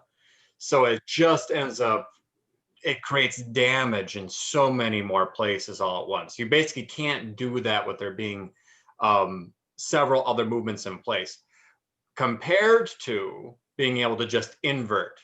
Anybody has done that, and our body is even set in a certain way. If you look at, she mentioned the medial and lateral malleoli or malleolus, malleoli for the plural. Mhm. But the lateral malleolus, the fibula is much bigger. It creates a big hook and a barrier. And the medial malleolus, which is the bottom of the tibia, it actually doesn't go down so far. It doesn't create a wall. So it's just structurally much easier to invert toward the tibia side. That's where you're bringing the soles of your feet together. It's easier for you to invert your foot than it is to evert your foot. And there's lots of good structural reasons for that, but that's why most of the ankle sprains occur that way. It also creates the least amount of damage. Now you can strain and anything really terribly, but if I invert my foot, I'm pulling tension on only a couple ligaments. Compared if I evert my foot, I'm going to pull tension on more of those ligaments and I'm going to bump more into bony structures. So if I evert my foot, I have a greater chance of bapping into that lateral malleolus, the bottom of that fibula, and then that becomes a problem. And as she said, if the inversion injury is big enough, if they invert enough, not only have I really ruptured and pulled that ligament on the lateral side, but now the space in between on the medial side, where the talus and the tibia have all crunched together, we basically, the terms that you'll hear, I have a sprain on one side and a bone bruise on the other. And it's so, like anything, the bigger it is, the worse it is. And the more movements that are in place, the worse that it is. Sandy was talking about her knee. She said that she had all the ligaments on tension and then twisted. it wasn't just a flexion or an extension. It wasn't something in just one plane of movement. It's usually a flexion, extension, plus a twist. So that's where we get our worst injuries, is when there's multiple forces going into it. Now, the thing is with the ankle, it's just where we make a lot of contact with that's where our first main contact of the ground is, with our foot.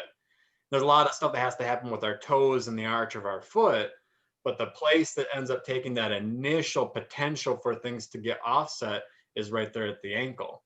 And the worst thing that happens to people is somehow their foot gets stuck or stepped on, and then the rest of their body moves while their foot is jammed somewhere. So usually the worst ankle injury that you can get, and this can also be the thing that causes the worst knee injuries that you can get, is somebody gets their foot stuck in a hole, jammed somewhere, and then they fall over.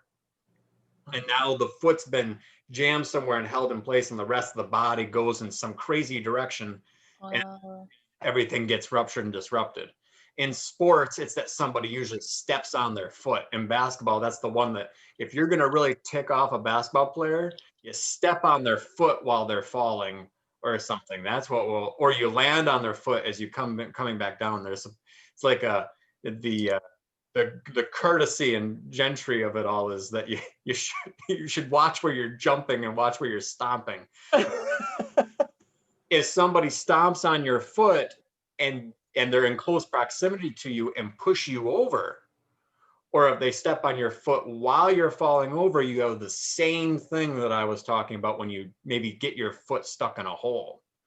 So that's it. It's a case where you're seeing there's multiple parts of this. So then if I'm working with a client that's had a recent ankle sprain, that's something to figure out and deal with, understanding which ligaments got pulled long. And there's certain simple principles that we can follow with that, with sprains or strains. And with those terms, a sprain is the ligament. It's about a ligament or a joint capsule. The strain is about muscle tissue, potentially including the tendon. So sprains, ligaments, strains are muscle/tendon. But we can usually assume wherever the hole is, we try to push the tissue toward that hole. We want that hole to get filled in and to heal. So a safe thing we can usually assume with any of these injuries is if I can get a good sense regionally where the rupture occurred, and I don't push on that rupture, I don't push directly on the hole, that's going to open the hole up more. But if I push the tissue and everything toward it, that has potential to help. That might be different than doing something like lymphatic drain to reduce swelling. But then with this, it's a question of what was the movement? What did you do? What did your ankle go in this way? Did it go out that way? Did it roll over top? Did your toes go up towards your shin? And then also figuring out, as Sandy was saying, it can be that the sprain part where the rupture happened is actually doing okay.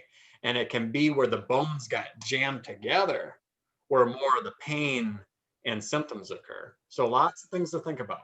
The ankle is, Abby, say something so that you're Okay. You guys stop talking. Here I am. Yeah.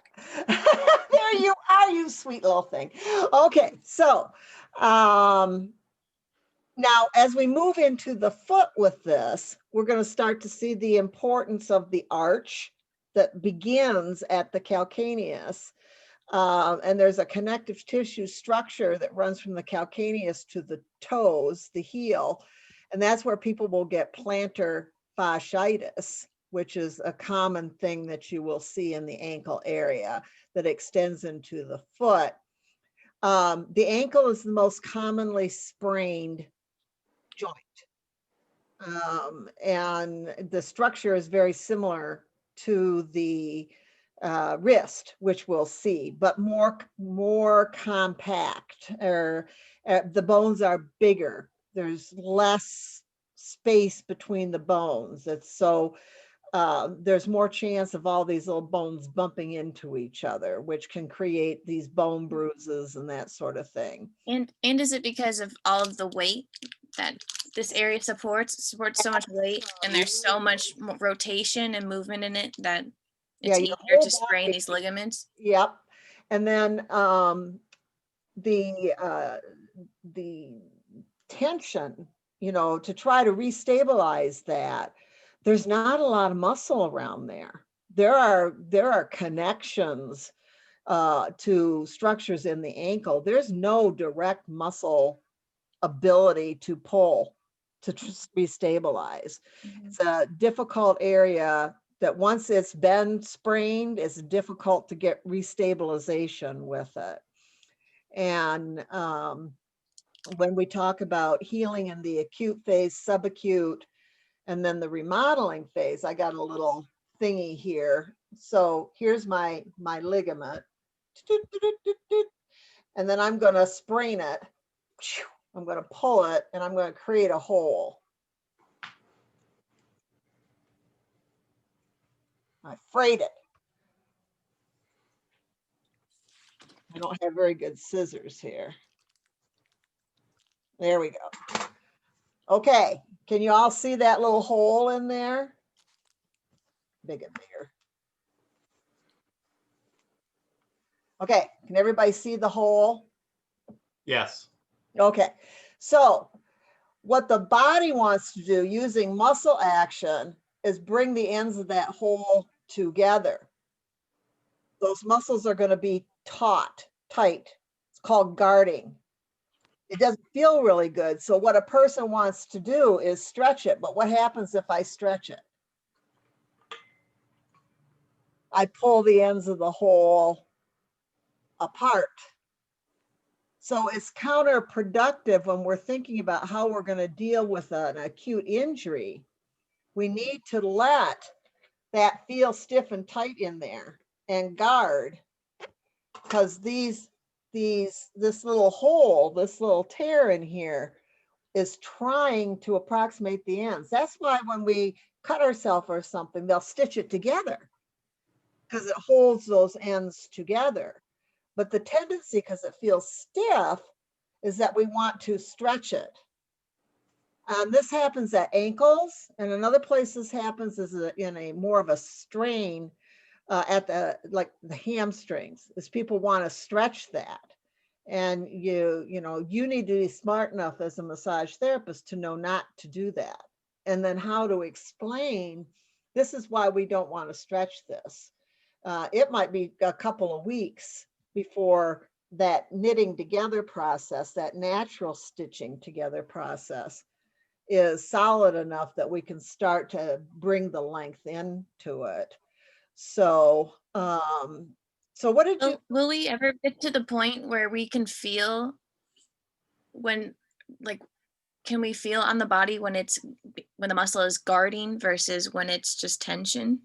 Between the history, good question, Abby, between the history and the palpation for inflammation, because there would be an injury there. So you'd get some edema, you would get a little heat, and sometimes you can reduce the guarding, you can bring the tone down. A person will feel great, and the next day it's way worse. That tells you it's probably more of a guarding response, trying to create stability, just something that's gotten itself, the tone dials turned up a little bit too much. And occasionally that's the only way you do know, in the low back, if there's some instability in the low back, it's hard to tell because those joints move different. And so when they come back and say, man, I felt great for a day after that, and then it came back really stiff, then I go, that's a guarding response. And now we have to find the happy medium between mobility and stability in through there. And the person usually has to become a little tolerant to the stiffness.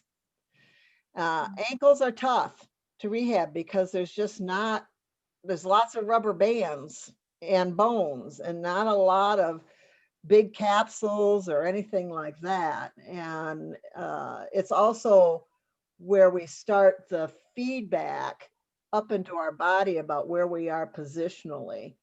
And if we're funky at our foundation, then that's going to translate all the way up from the ankle to the knee to the hip, and then across the low back and up into the opposite shoulder, because it'll change how we walk. And so most everybody has sprained their ankle at least once. So you can kind of relate to that. One side got long abruptly and the other side got compressed. And so have you ever sprained your ankle, Abby?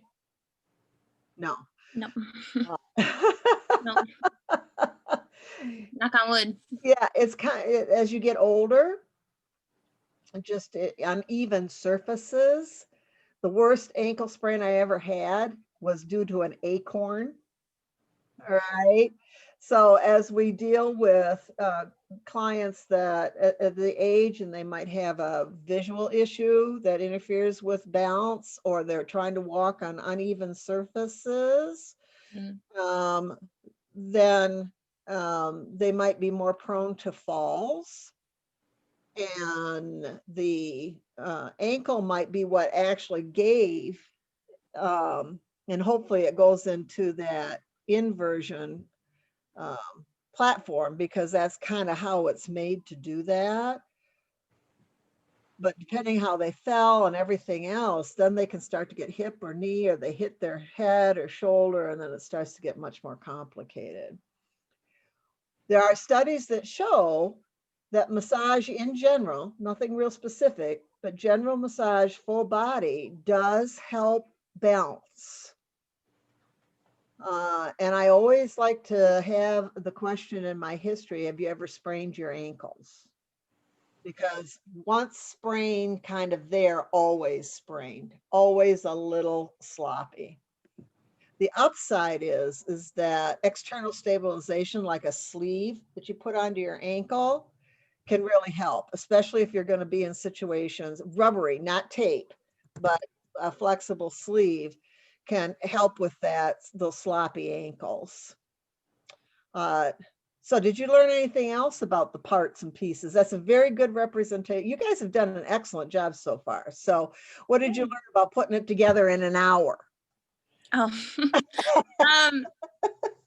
all of the ligaments I found really interesting. And then especially when I was able to kind of connect and see the bone and the medical terminology, like how they referenced where they were going.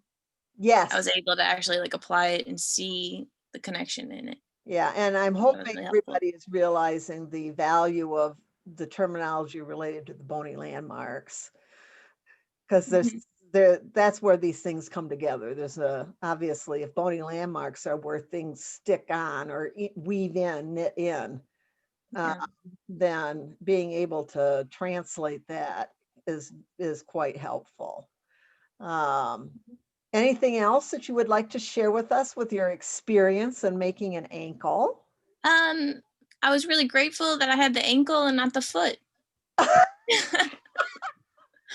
Ooh. Lots of bones. Lots of bones, 26 bones. Yeah, so you stopped at all of the tarsals and metatarsals. Yeah. And all I mean, of I made them in my little high chews, but I'm going to eat them later. So you have to go through all that. Excellent, excellent. Now who's up next? Because remember Celine, I don't see Celine yet.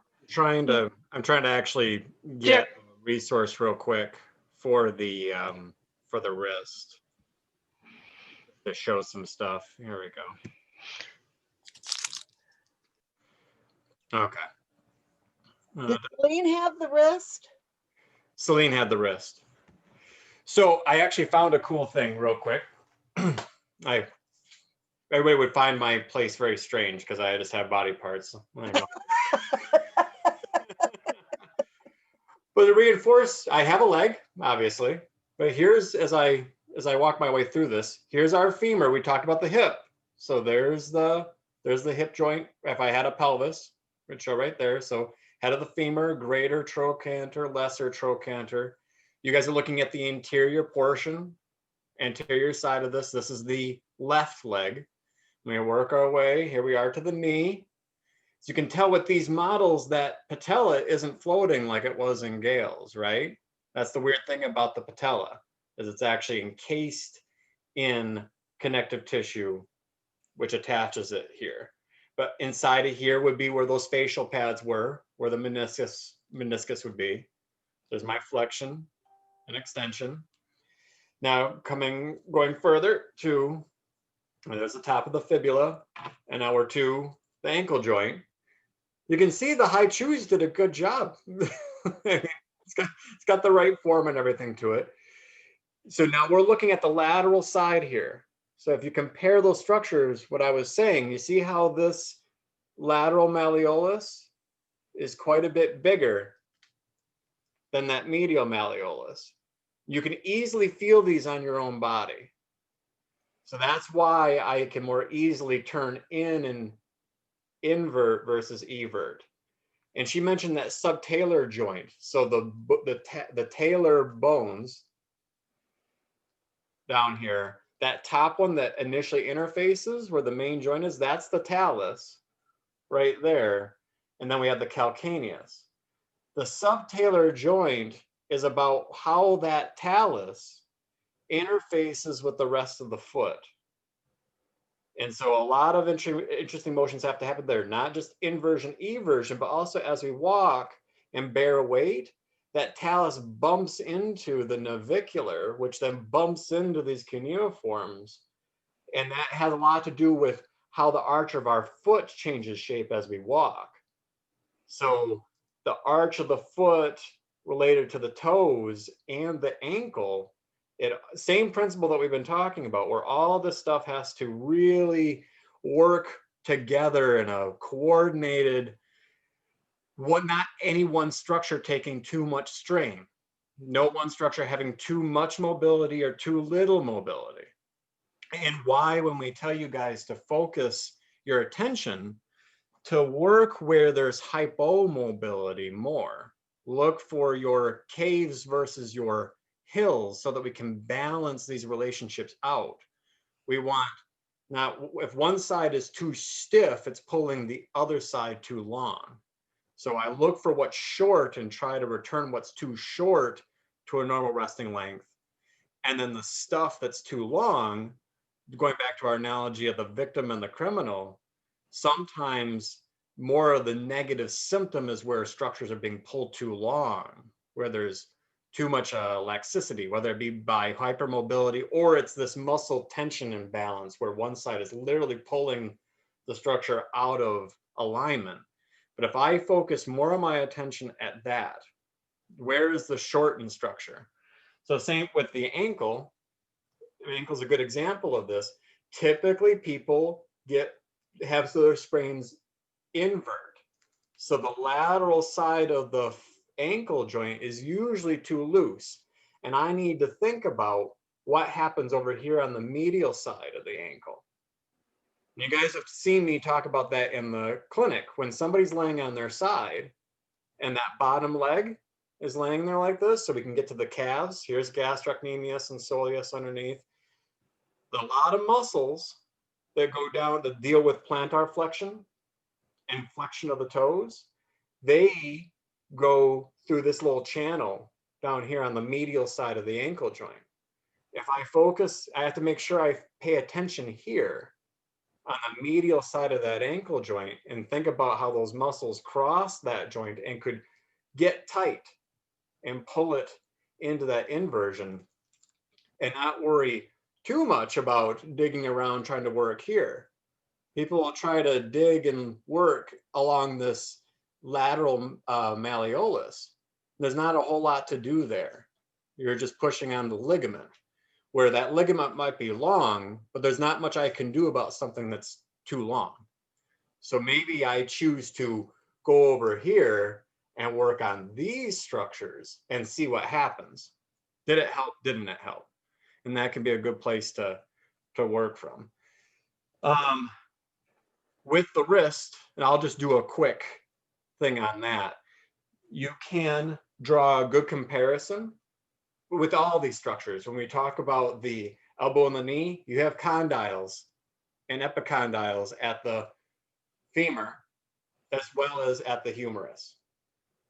You have a head of the femur, you have a head of the humerus. The ball and socket joints and the hinge joints get named similarly to one another. You have a big long bone for the upper leg. You have a big long bone for the upper arm, so femur to humerus. Then we have 2 long bones for the tibia, the fibula. That would be compared to the tibia would be compared to the ulna, and the fibula would be compared to the radius. And then you got a bunch of small bones, tarsal bones or carpal bones. But these bony landmarks, the malleolus for the ankle, they're not called malleoli at the wrist. They're called styloid processes, but they're very similar. They're little hooks on either side that allow you to do, you can call it radial deviation, ulnar deviation, abduction, adduction. This is where some of the movements can kind of cross over. If I'm standing with my wrist here, I could call that abduction. I could call that adduction. I usually call it that, so I'll sometimes miss myself. This would be ulnar deviation and radial deviation. So, but if I can brew, I'm going to do a bad job here. How do I do my screen share? Just hit the screen share button. Where's that? Down here. More. Okay. Share screen. Okay. 4 here. Can everybody see? You have to have it up on your desktop first. Yeah. Or you can pick which screen you want to share. Does anybody, you should see a picture of the wrist. Not yet. Not yet. I might not be able to. From the screen share, it should pop up Click showing all your different screens. Yeah, and I clicked on that and then, oh, and then share. There we go. Everybody see that? Yep. Okay. So I didn't do the project, so I'm not prepared to go through all the ligaments. And some of this information, I'm going to be honest with you, some stuff that you don't use as often dissipates from memory. So if you were to ask me to name all the ligaments of the wrist, it's simply just not going to happen. I have a good visual awareness and understanding, and I know how to research it because I have a textbook that I can go back to and reference, right? But I wanted to at least get some pictures here, and it's not going to let me change my orientation. But giving you a good visual reference point. Right here, you can see my cursor.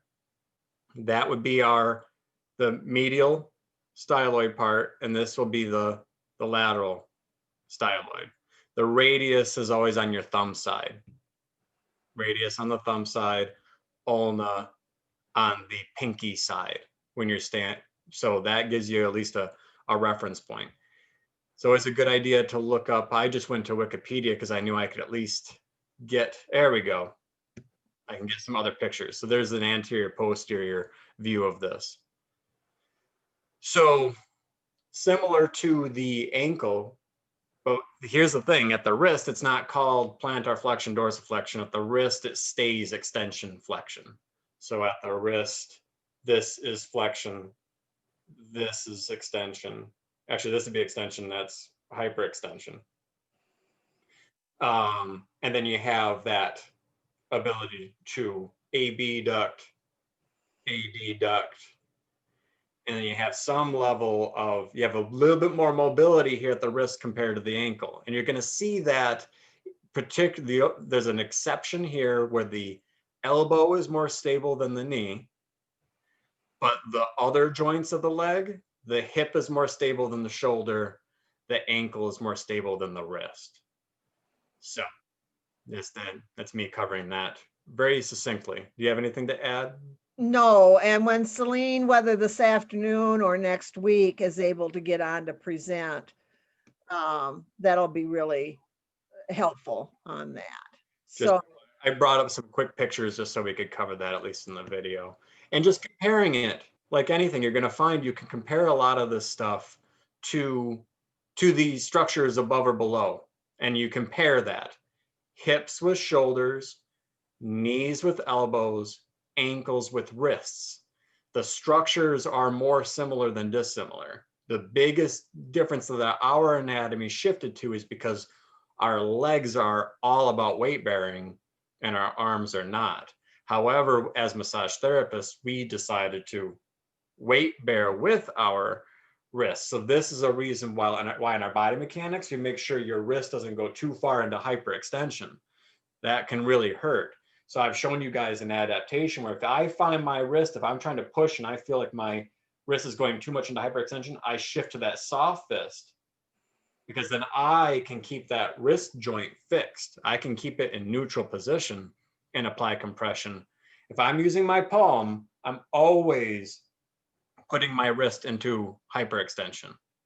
And I have to be pretty careful, and that's why I have to be careful when applying compression with the palm, is because it's going to naturally put my wrist into that hyperextended position.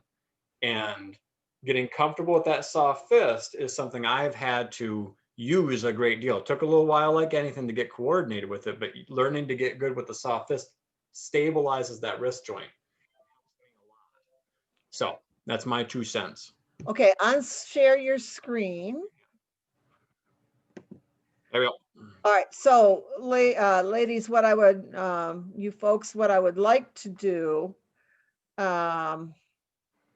got the foot? I have it. I do. How long is your presentation, Geraldine, do you think? Well, I am just getting one kid into nap and my mom's coming to pick them up at 2 o'clock. I Okay. was hoping that maybe I could do my presentation after the lunch break. All right, so that answers my question right here. Here's what I would like to do, is let's stop here, break for lunch. When we get back, we'll do the foot and hand, and then we'll do the axial skeleton, which, what was yours, Michaela? What did you have? Mine was the skull at the atlas and axis. Okay, so that'll give you time if you need Yep. time to get that straightened out.